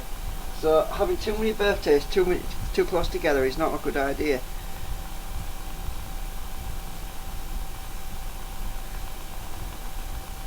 It'll be like one of them episodes of Star Trek where they start aging a year every second.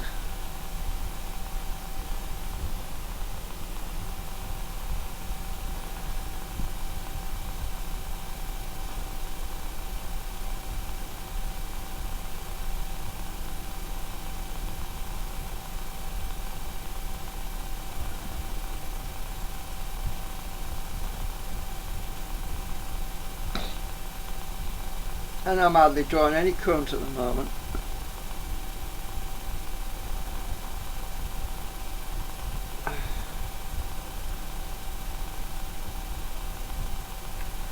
current consumption's gone out so much I can even have this running directly from the other rail, I think. Let's see. I get a bit lower output though. Oh, it's Z! Oh my god, Z's there! I don't think Z does birthdays. He never said nothing yet anyway.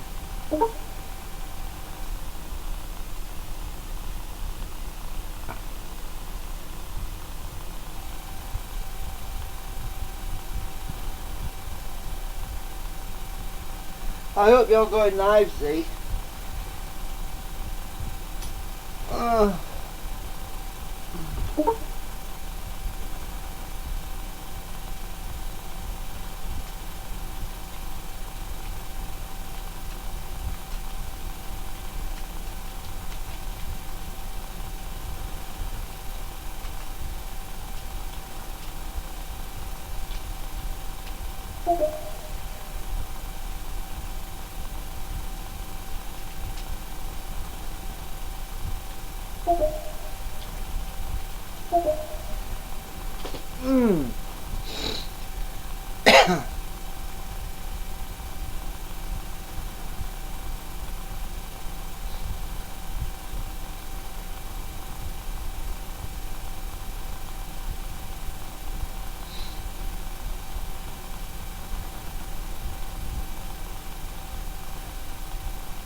Everything is running stone cold at the moment.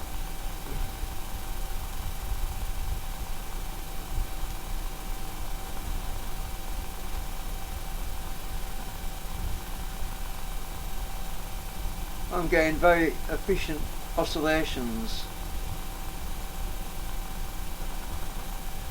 Of course my output's not very high, but that's because of the coupling on here. If you remember, on the AC transformer, the maximum I got out of this was 0.5 volts anyway, which is on that AC transformer that used a lot of power at 50 Hertz. Well, I'm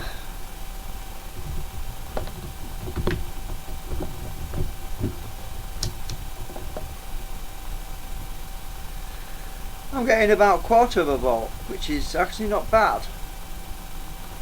It's pretty good considering that I'm actually driving it with hardly any current at all. I mean, I've literally only got 12 milliamps going into the coils, these coils right now. That's a damn sight better than what I was driving it at before, which was basically 300 milliamps of power was going into these actuation coils, and I was only getting half a volt out. I'm actually getting 1/4 of a volt out, and I'm literally only driving it with about, was it 20 milliamps, I think. That's a hell of a lot better.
Unfortunately, I don't know much about chemistry, so hopefully somebody else can answer that.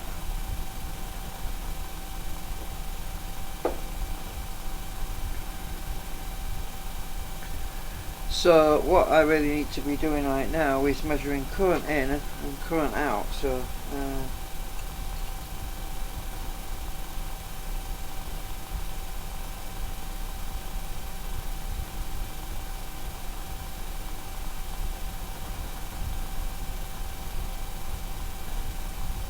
I don't know. I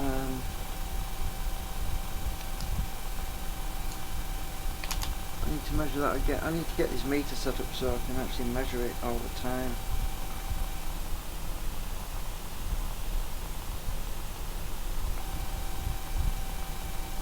Right, I've got 21 milliamps actually going into the circuit. Now, does that change when I disconnect that other? Very, very little, by 0.2. No, it doesn't change at all.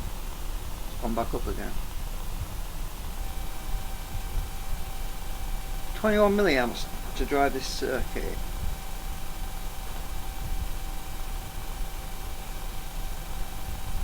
But what if that's falling out?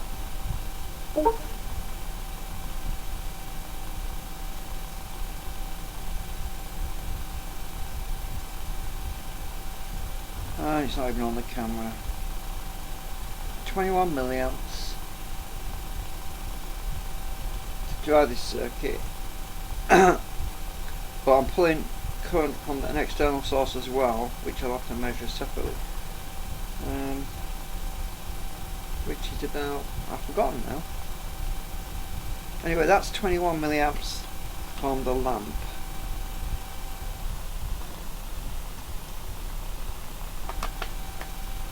And the external source, I want to be on here, no, it's DC, that's right. And the external source, oh my god, I'm literally drawing 6.7 milliamps right now. The external source is 6.6 milliamps. That is so small. Oh my god. Oh, look. 6.6 milliamps I'm drawing from the external power supply right now. That is incredible. I don't know if you can see that.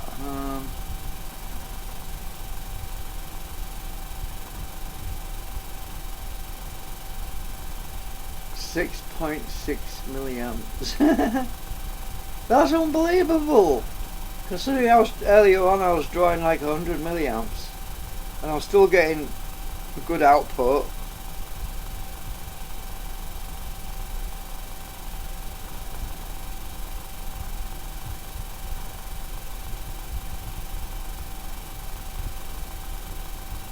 Right, that is absolutely unbelievable, really.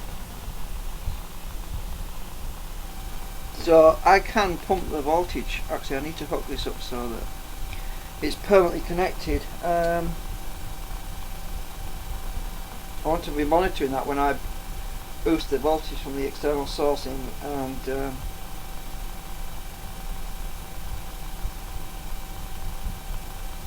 to say 20 volts or so. So I'm going to hook these leads up to these. Right, let's get that clipped on there. I need something to anchor that onto, so I'm just going to plug something in. Let's see. This capacitor's a good anchoring point. So if I clip that on to there and plug that in there. Right, this is the power that we're drawing from the external source, which is driving the coils right now. Let's see if I can get this propped up somewhere. Can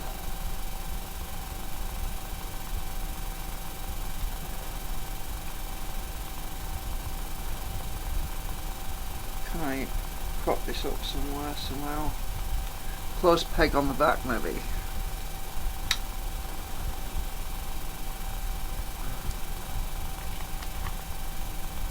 Okay, right. Can you see the meter? That's the current going into the circuit. That's the current that's driving the coil, right? The other current is just driving the circuit, right? So we could ignore that. We know what it is. It doesn't change. It's around 22 milliamps, which is driving all of the circuitry, right? But let me get this meter lined up properly. I'm getting light reflections on it.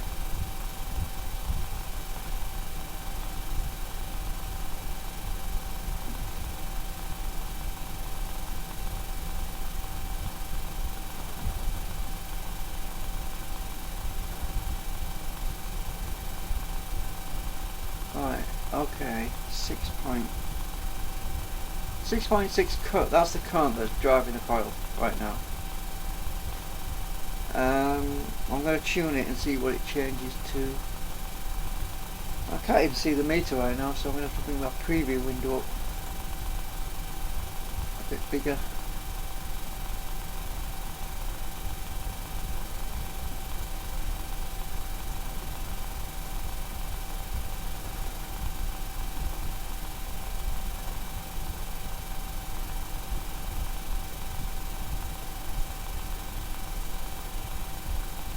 Right, let's tune and see if we can get that up peaked at on volts.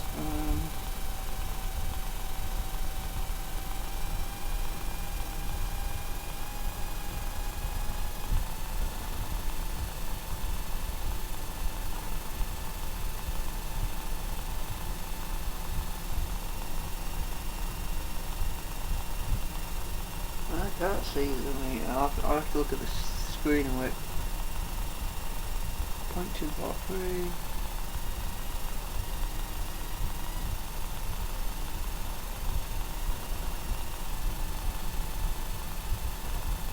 I haven't got a very good lock right now.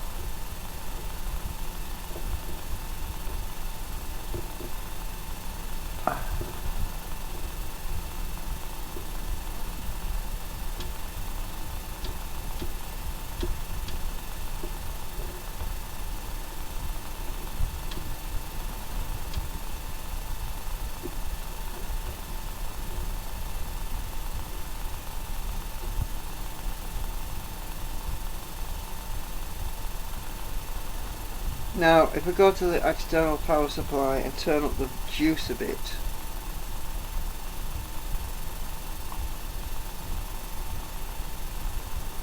I'm curious to know how it's at current. It's 6 milliamps now. It's drawing less current than before.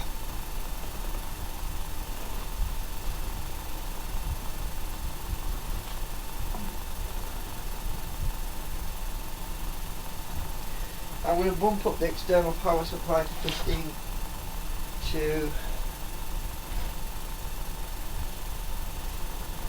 volts or something.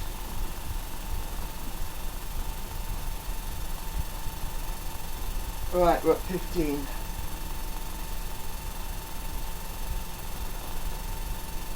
And the current consumption has got up to 7.8. That's must be. The reason I don't go any higher than 15 is so I don't risk blowing my primary driver circuit.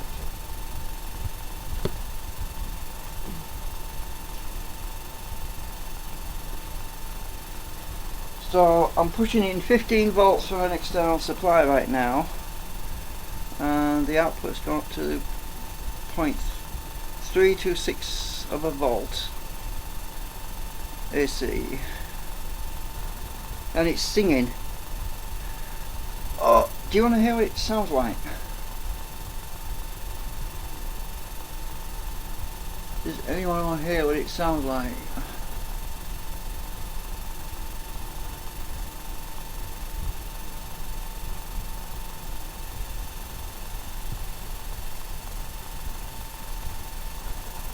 I'll just move the mic over, listen.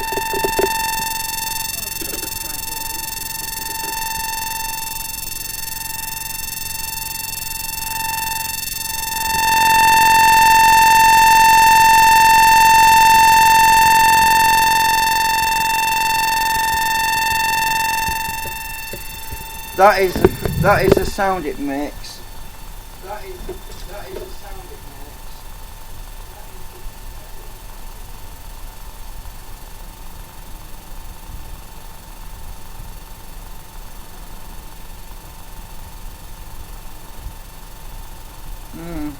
Let's we'll go back to current.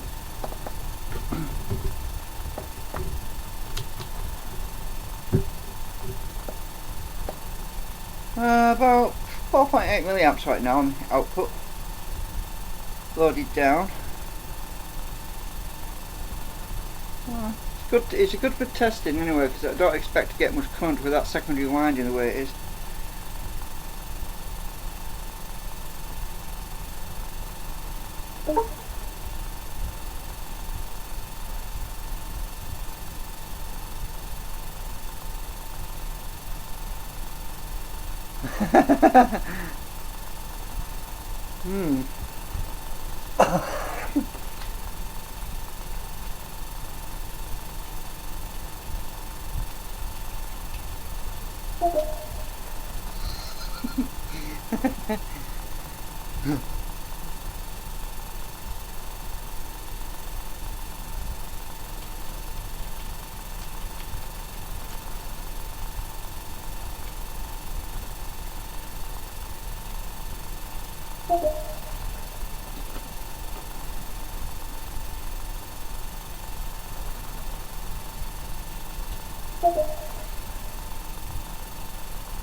I'll put the microphone over there a bit.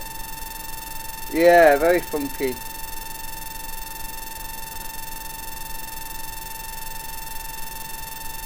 Maybe you can hear it now a bit. I'll move the mic a little bit. Maybe you can hear it now a bit.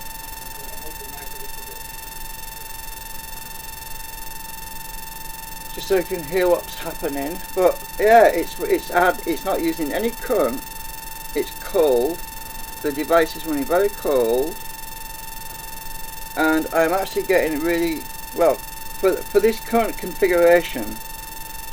I'm actually getting a pretty decent output compared to, if you remember before, I was driving it with that 50 Hz transformer, and it was consuming, the coils were consuming 300 milliamps. Right now, the coils are consuming about 7.7 milliamps, and I'm getting about the same amount of current out. About half of the voltage out though, but that is excellent. That is very good. I mean, if I keep on at it this rate, once I get that new device built, this circuit is going to work like a charm, you know.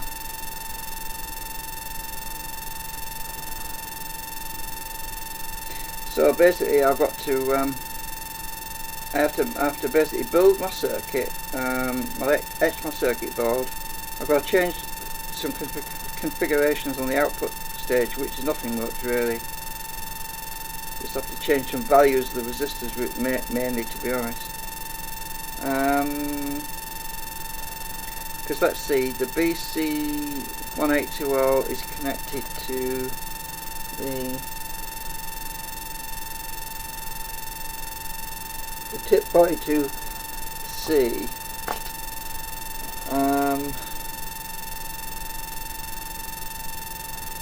I have to make some slight changes to my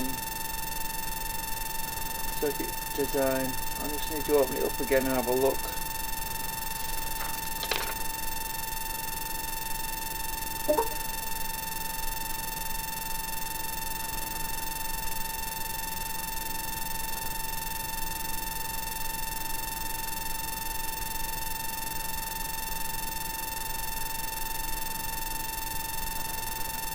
Actually, I don't need to change much at all.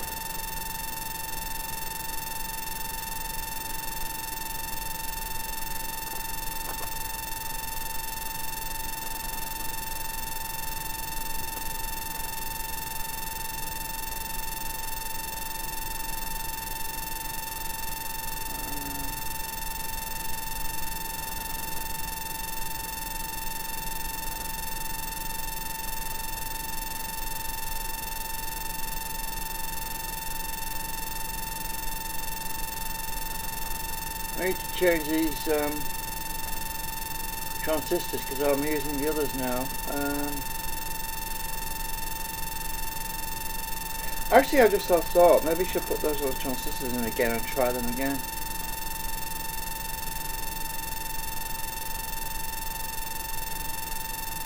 No, actually no, I won't, because the gain of these transistors is much better. But I could always substitute them in the board if later.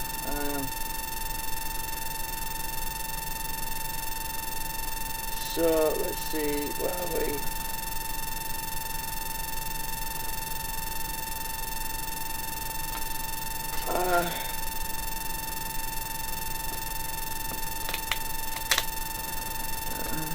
Well, yeah, because I've forgotten that tip 42 that's driven by the BC182L, so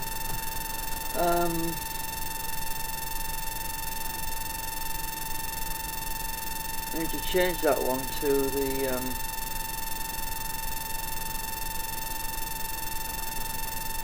oh god, I can't see the bottom of the bloody box.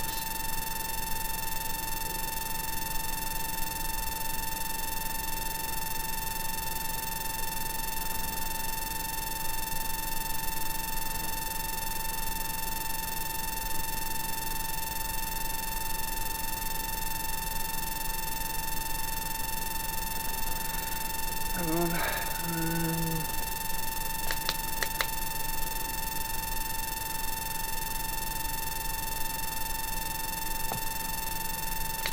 That's a 2.2C I need to change.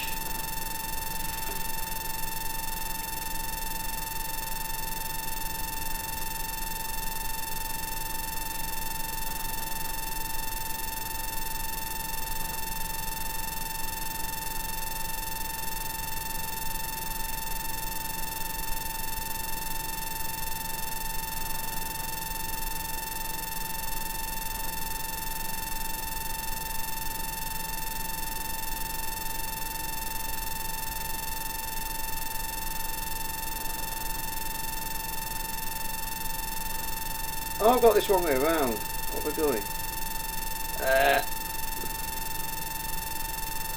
Damn it. That's the tip 42C, silly me.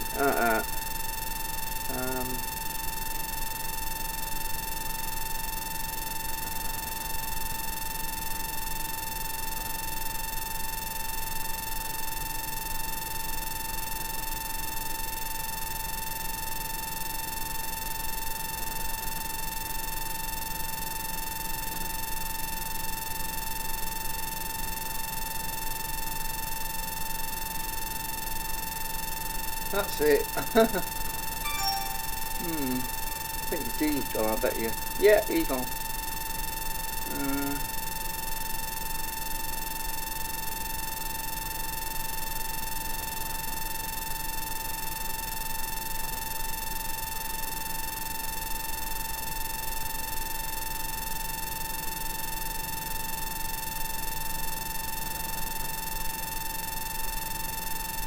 Z's not got the sound on. Oh well.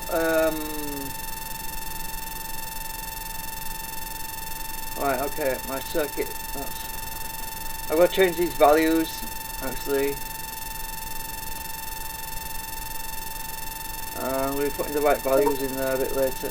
See, it keeps disappearing. I don't know why. He's probably logged out by accident or something. Yeah, it keeps disappearing. I don't know why.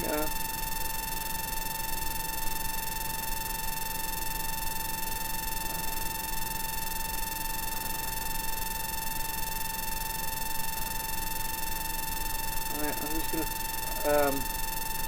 I need to change these values as well.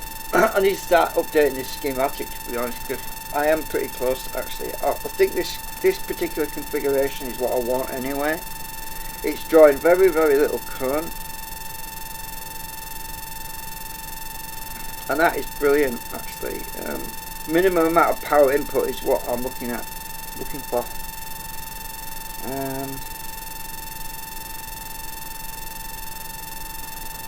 Right, what's that resistor? That's 2.2k, that one I think. That's to the tip 42, so tip 42, that resistor is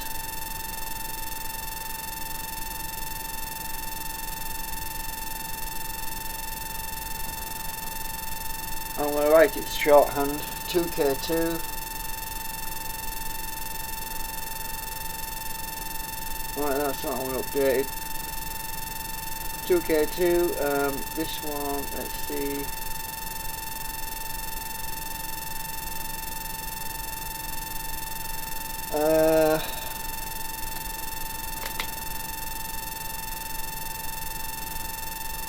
I can't even read it right now. That's 560 ohms actually. At the moment it's 560 ohms, so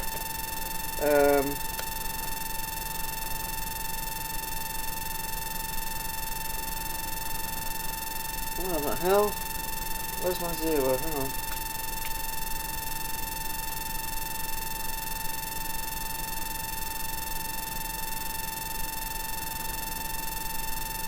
Huh? Oh, that's right.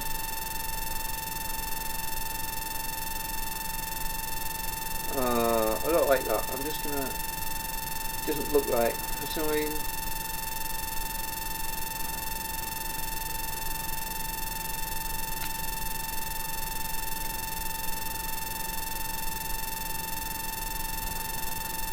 That's better.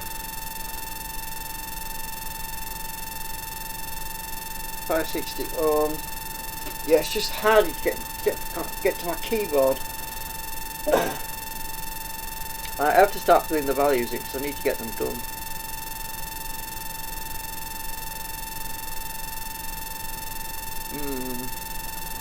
Well, I hope he's going to come on live soon.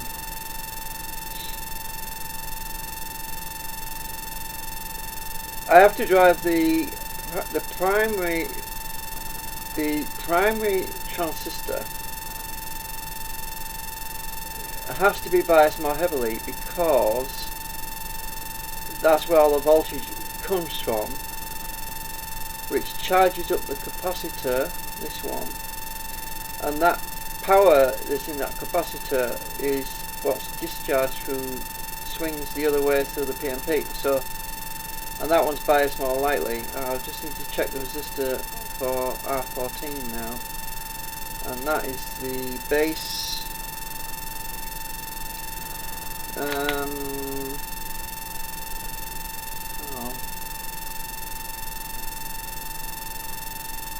I think I did that one, didn't I? I think that's 2.2k.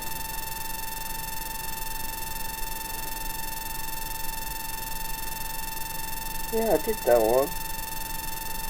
That's 2k. The pull down resistor. What is a pull down resistor? It's Jesus. Oh, it's one of them stupid 5-banded resistors, 1%. I think it's 33. I think it's 3.3k. I'm going to have to turn it off and pull it out and measure it just to be sure.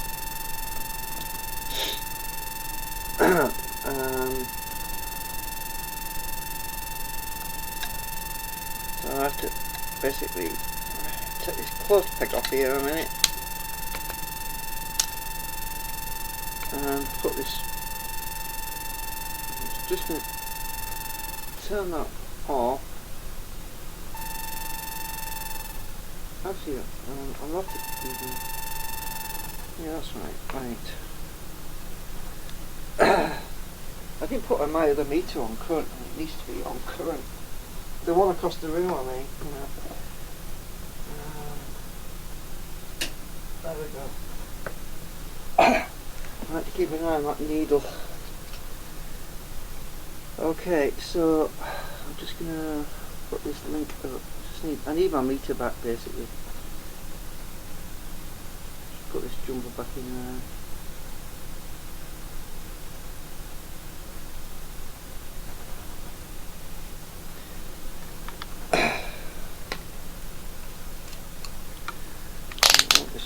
Ohms. Can't remember what I resistor. I think it's 33.3k. I think it's just them 1% resistors are such a drag to measure. Right, I should be safe to measure it actually while it's in circuit. Yeah, it's 3.3. Right, that's 3.3. That one should be 3.32. Yeah, that's 3.32. 3.3. I mean, yes. So the pull down resistors. Final values 3k3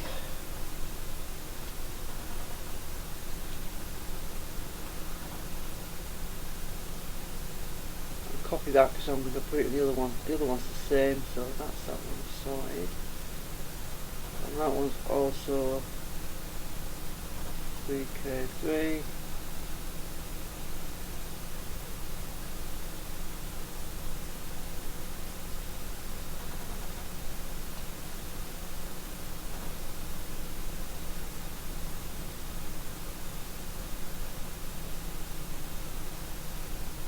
You know, I think the difference, the reason I had a much bigger improvement when I put the tip 41s in instead of them other ones I had before was because the other ones had a diode across between the emitter to the collector. Those diodes were actually pulling down the power generated across that capacitor. So when that capacitor was charged up, back EMF was being discharged with the diodes the other way. That makes sense. That's probably why I don't think these have got diodes across the emitter and collector. Right, so those I've got those values in. I need to put the value in for this capacitor as well, which is I think it's 470 ohm, microfarad. Sorry, 470. I think it is. Can't see the damn thing. I'm going to have to pull it out.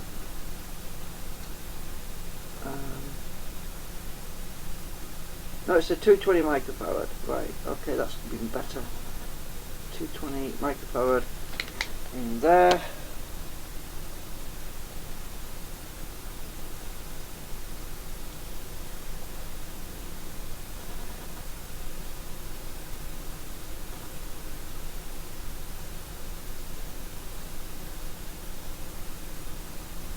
Add value.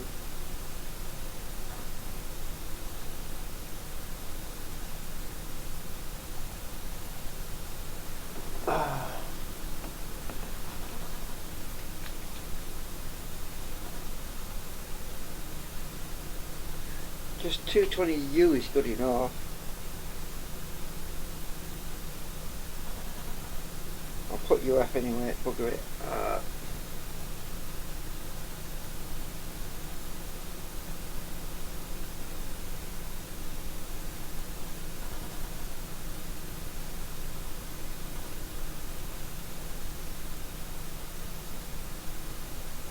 Too much information there. Don't need that. Don't need that. That's better.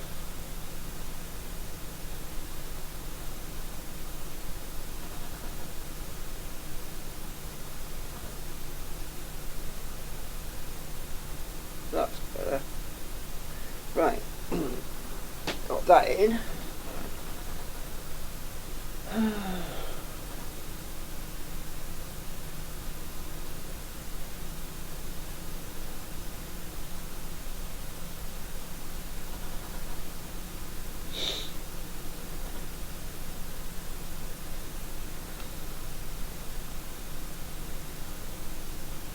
Okay, I need to start working on these I'm starting to writing down these values, and that snub capacitor, I didn't even really need it, but you never guess what, I went and put it in the circuit anyway. I went and put it down here, right here. Oh, where's it gone? I went and put it there, optional. Well, I might as well leave it since I made room for it.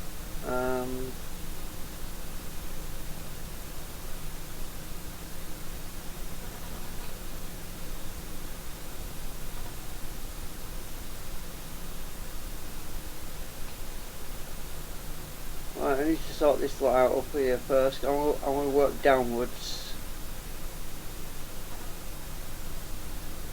What I've got in here, I have got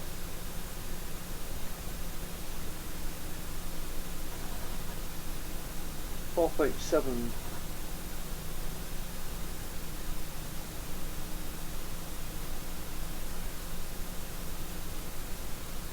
So it's actually 4.7, not 47.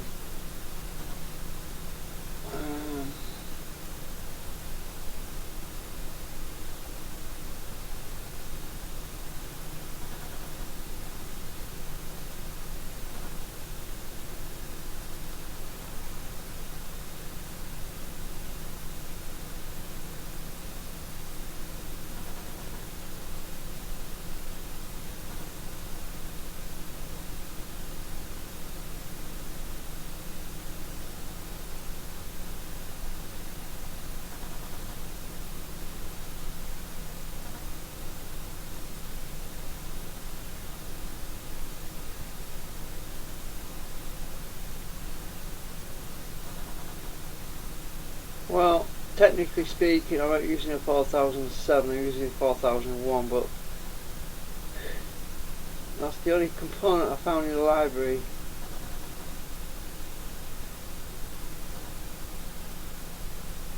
There's not really a difference, so I'll leave it as it is. I'll put some notes underneath or something.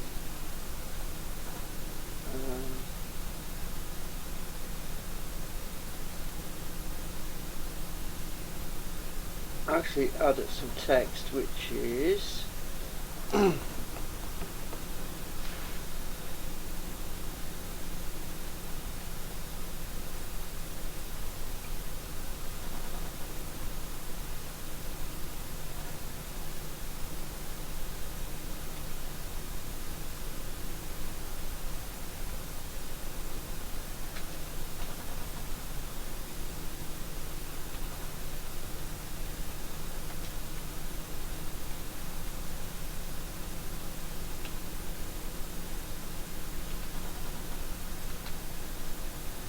which is that.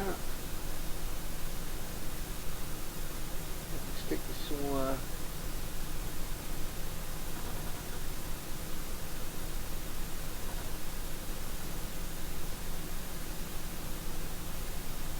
I spelled that wrong, I think. Oh, bugger it. People will know what that is anyway.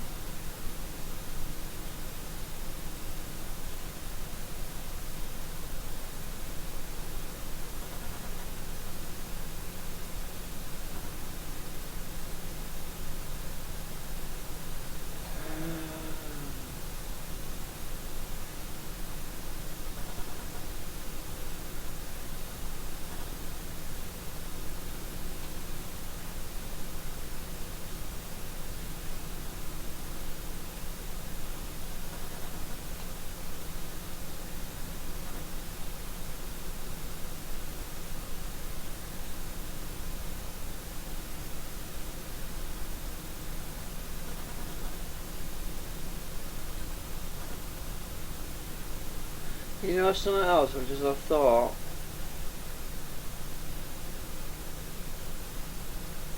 By the capacitor between these two bases.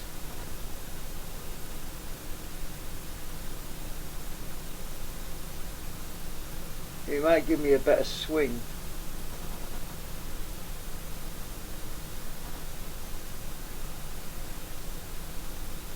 It would certainly turn off the opposing transistor more effectively. I would get a better swing between the two. I haven't tried that yet, but I might try that.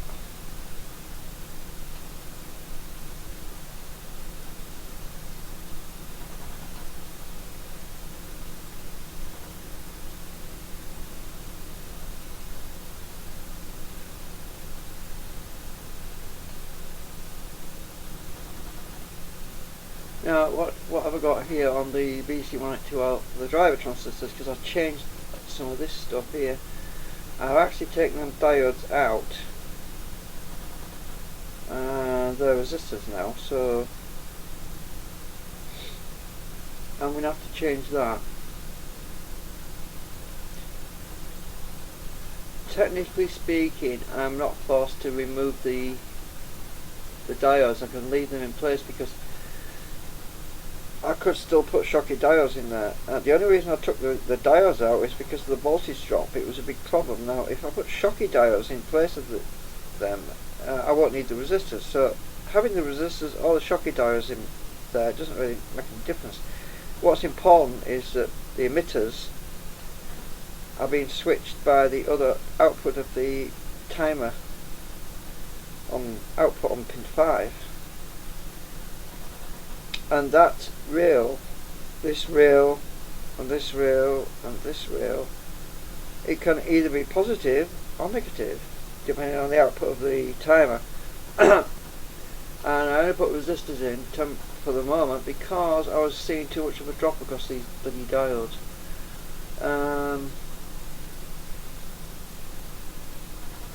But there's nothing, I could still put resistors in the diode footprint, so but the trouble is I need to put the values in. That's the problem.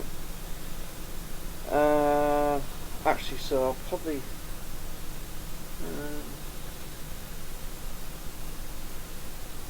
actually it might be better if I put resistor and a diode across there. Have I got room on the board though? So it's D3 and D2. Have I actually got room? I was gonna, yeah, I've got that trimmer in there right now, you see. Yeah, I have got room. I can put the trimmer in. I don't think this trimmer makes any difference now, since I changed the output. The trimmer does not seem to make any difference at all.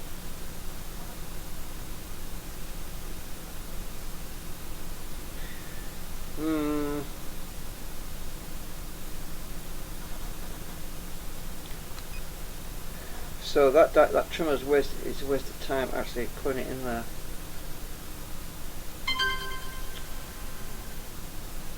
Z's back. Whee!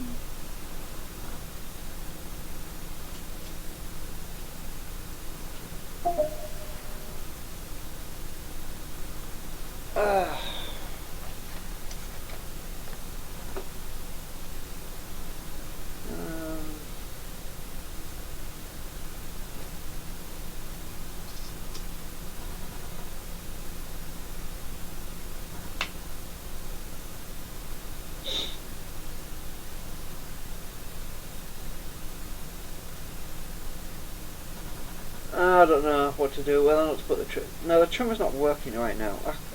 I'm thinking of putting the multi-turn pot in and trying that actually.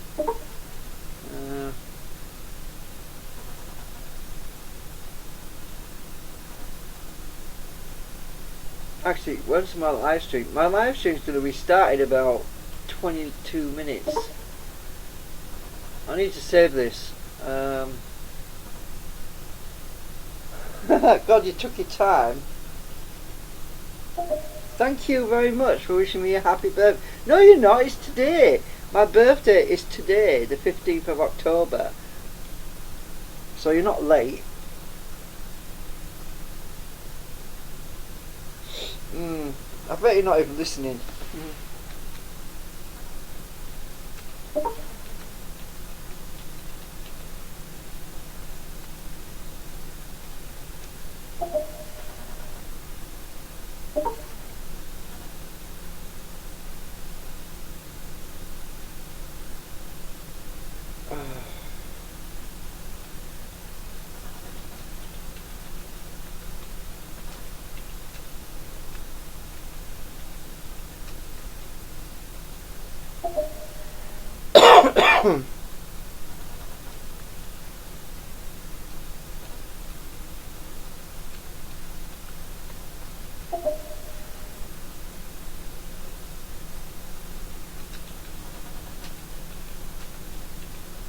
Oh, it's gone midnight, hasn't it? I forgot.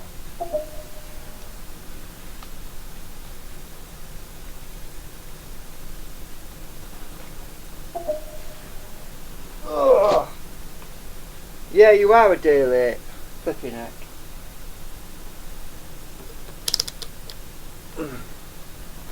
I have to turn my meters off. They don't have power saving features. I bet Russ would love these meters because they don't turn themselves off. I've had them sort of pre-1980s. Well, no, post 1980. I think I got them in the late 80s, I think. Anyway, they don't annoy you by keep turning themselves off.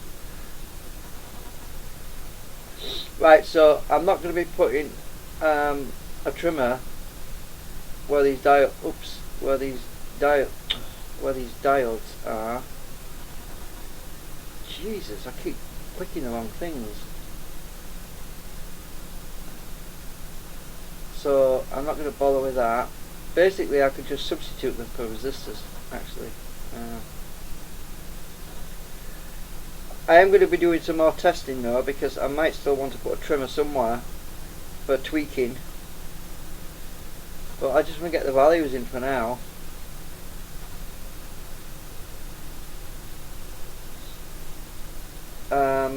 Because those resistors are in place of those diodes are actually very low values. I could even have a direct link. I could put a jumper in there even, I think. Let me just measure them again. Forgotten what they are. Right, this one's 550 ohms. The other one on the other side is 430 ohms. So that I could basically have jumper links in there. The biggest value is this trimmer, which is 10k.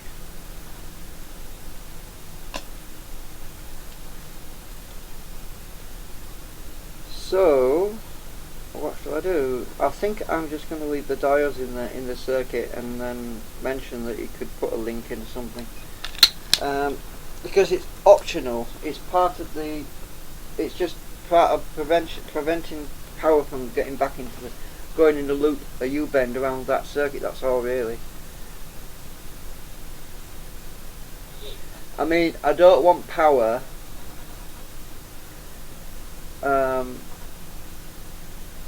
Q4. Right. Q4 is the MPM, right? Q4 MPM. Q3 is a PMP, right? Well, we don't want power going out the base through the emitter of the PMP. You know what I was thinking? I realised something. I don't have to worry about it, because when this output from the timer through this diode, when it's high, right, when it's high and this diode is conducting a high voltage, a DC plus voltage, so we've got positive going in the emitter of the PMP,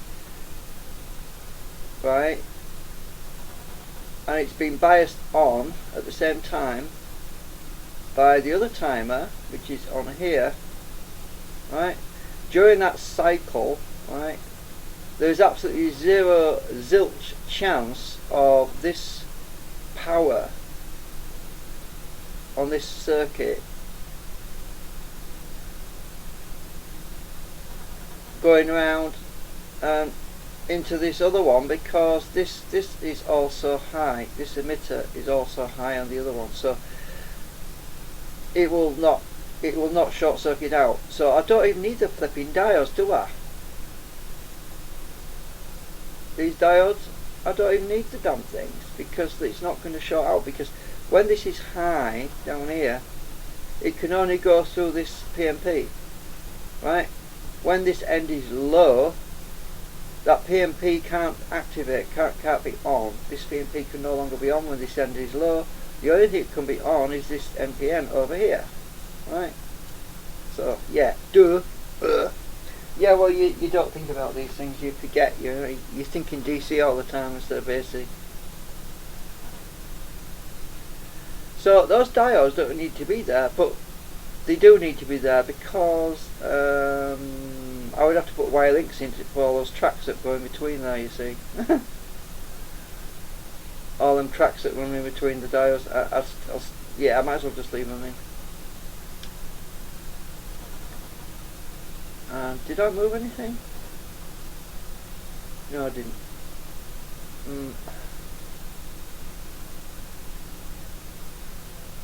Yeah, I think I'll just change them to resistors actually. I think I'll just change them to low value resistors, because just to limit any current on the emitters, that's all really. So let's go back to the schematic.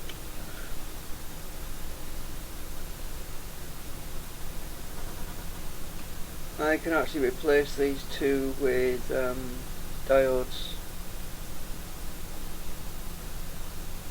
So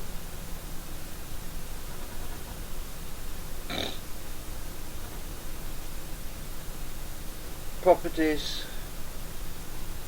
component, change,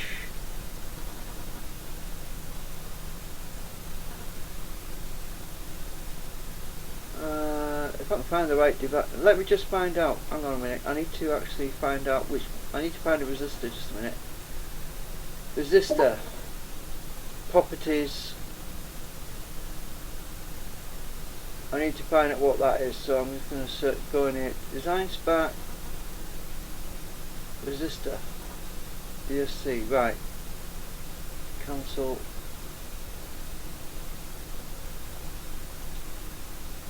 properties, change, I want to be in the right library.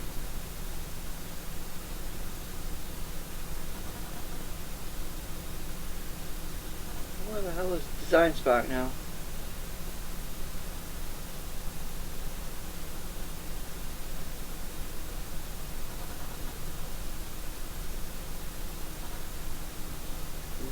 What the hell was on there for?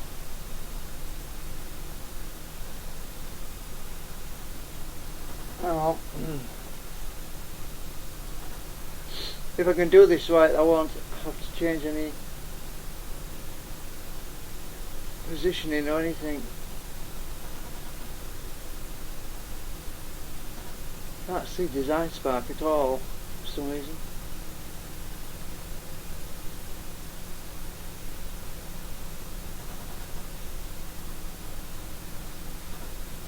Oh, there it is.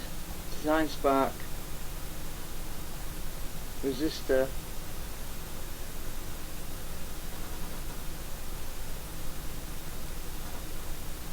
resistor DSC, that's the one. What the hell, it's got the wrong component name on it. Oh well, it should change that.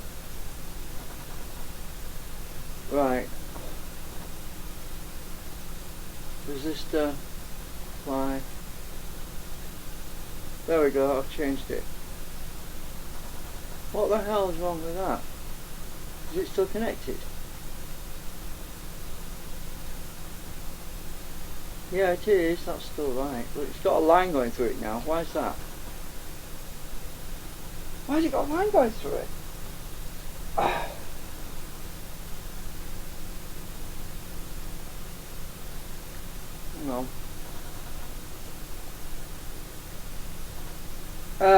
Design Spark PCB. It's free. It runs on Windows, Windows. You can see it at the top right hand corner. Design Spark RS. It's a radio Spurs free program. Right. I don't know where the hell I got a link going through it. That link is not supposed to be going through it. Let me just have a look. I'll forward the change and see what happens. Forward design changes. Oh, it's messed it up. Oh, it's bloody well messed it up. Now, what the hell is going on here? It's upside down. That's why. I'll rotate it. Hang on. Ah, there we go. Right.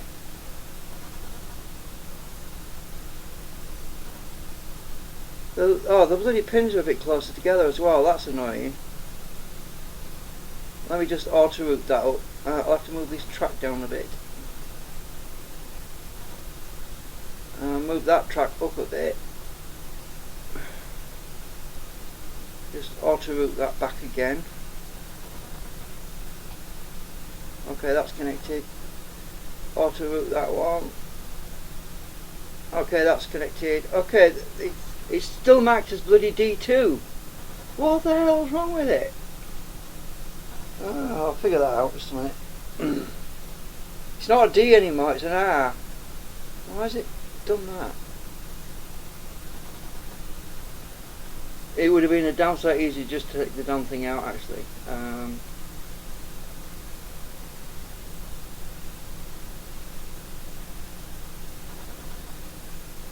Go back to this now. For some reason it thinks it's a bloody diode and it's not.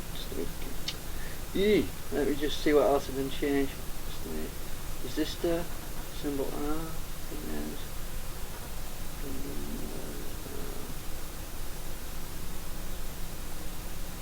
I want 470 K in 470 ohm in there.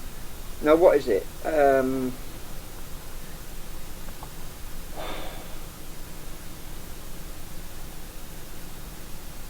Right, D2, it was D2, right, and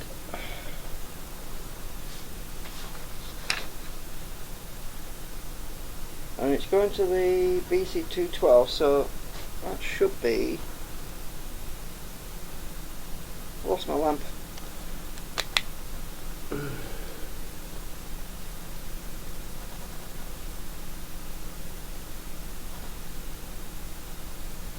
So that should be 430 ohms. Right. 430 R.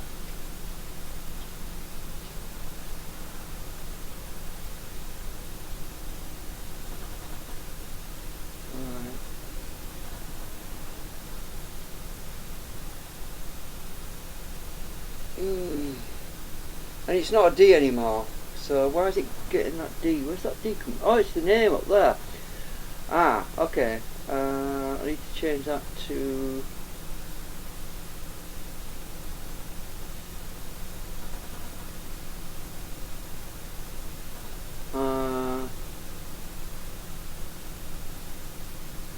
oh, I have to find out how many resistors I've got. I need to get my list, component list. Just a minute. I can't change it till I know what I've got in there. Go to, right, find my components. I've got R10, R11, R19. Okay, we'll call this R20.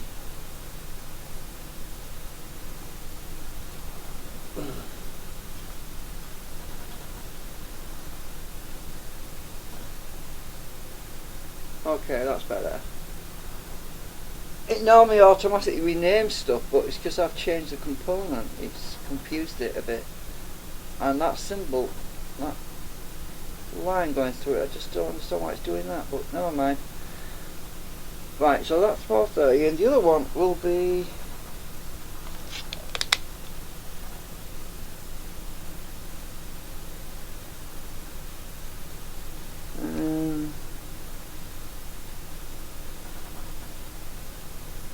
560 ohms.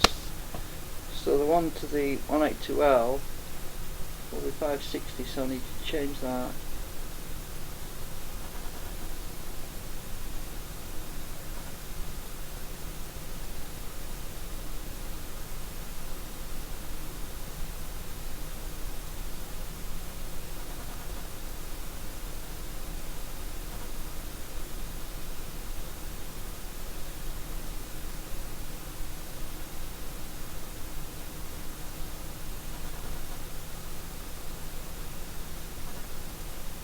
I can't see it. Oh, my eyes are getting really bad.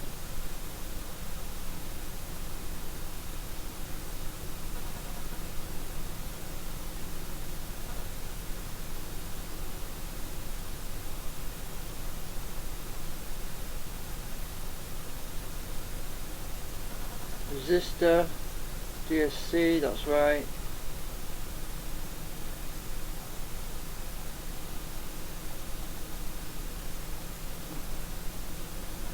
R21.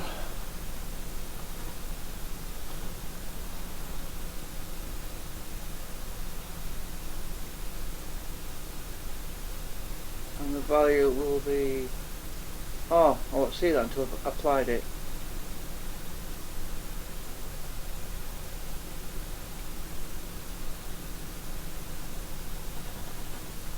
Right, apply, and now I should get a value. Add value, and it's 560 ohms, so I'm not worried about that line. It's just makes it stand out from the rest, which I want anyway. So oh, it's showing 1K. What the hell? A minute. There it is. It's supposed to be. I've got text 1K. What the hell?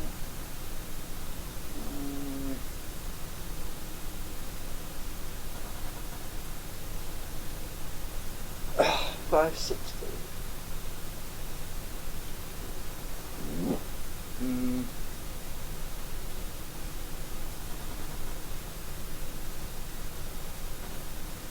And now I bet you that one's upside down as well.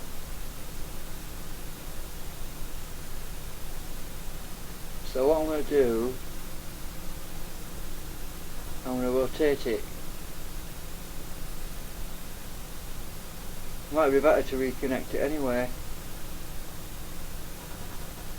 No, that one should be the right way round.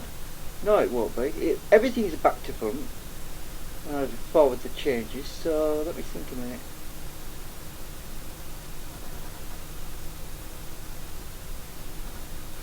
I'm going to reconnect this, just a minute.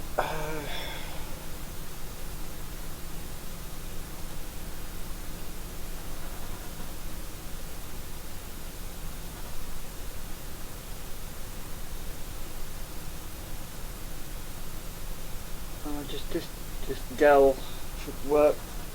Right, okay, that's worked.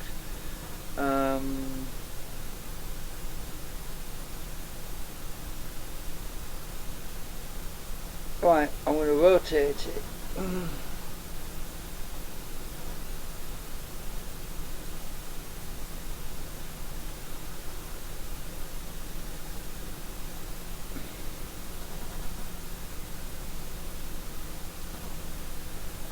Okay, right, we're getting there. Move that over there.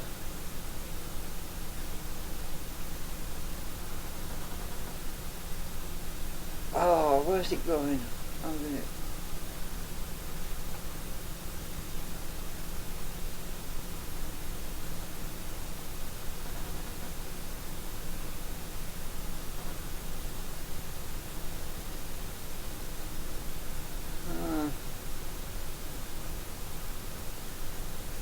That's the one I chose, and I need that one. Right. On capital R. Okay. What?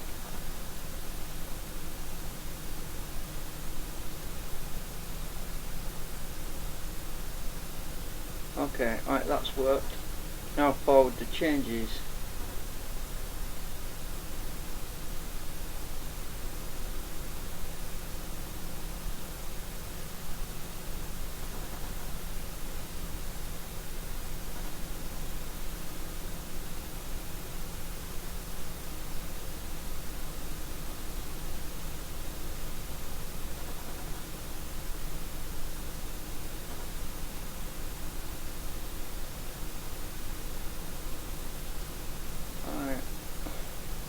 Yeah! Oh no, it's disappeared. Where's it gone? Oh, it's over here. Ah, stupid thing. Gotta bring it all the way back down again.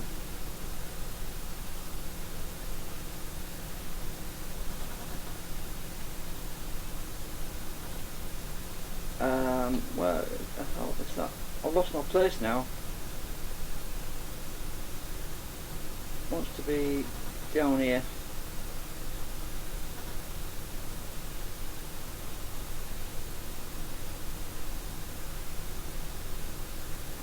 It's still a long way up.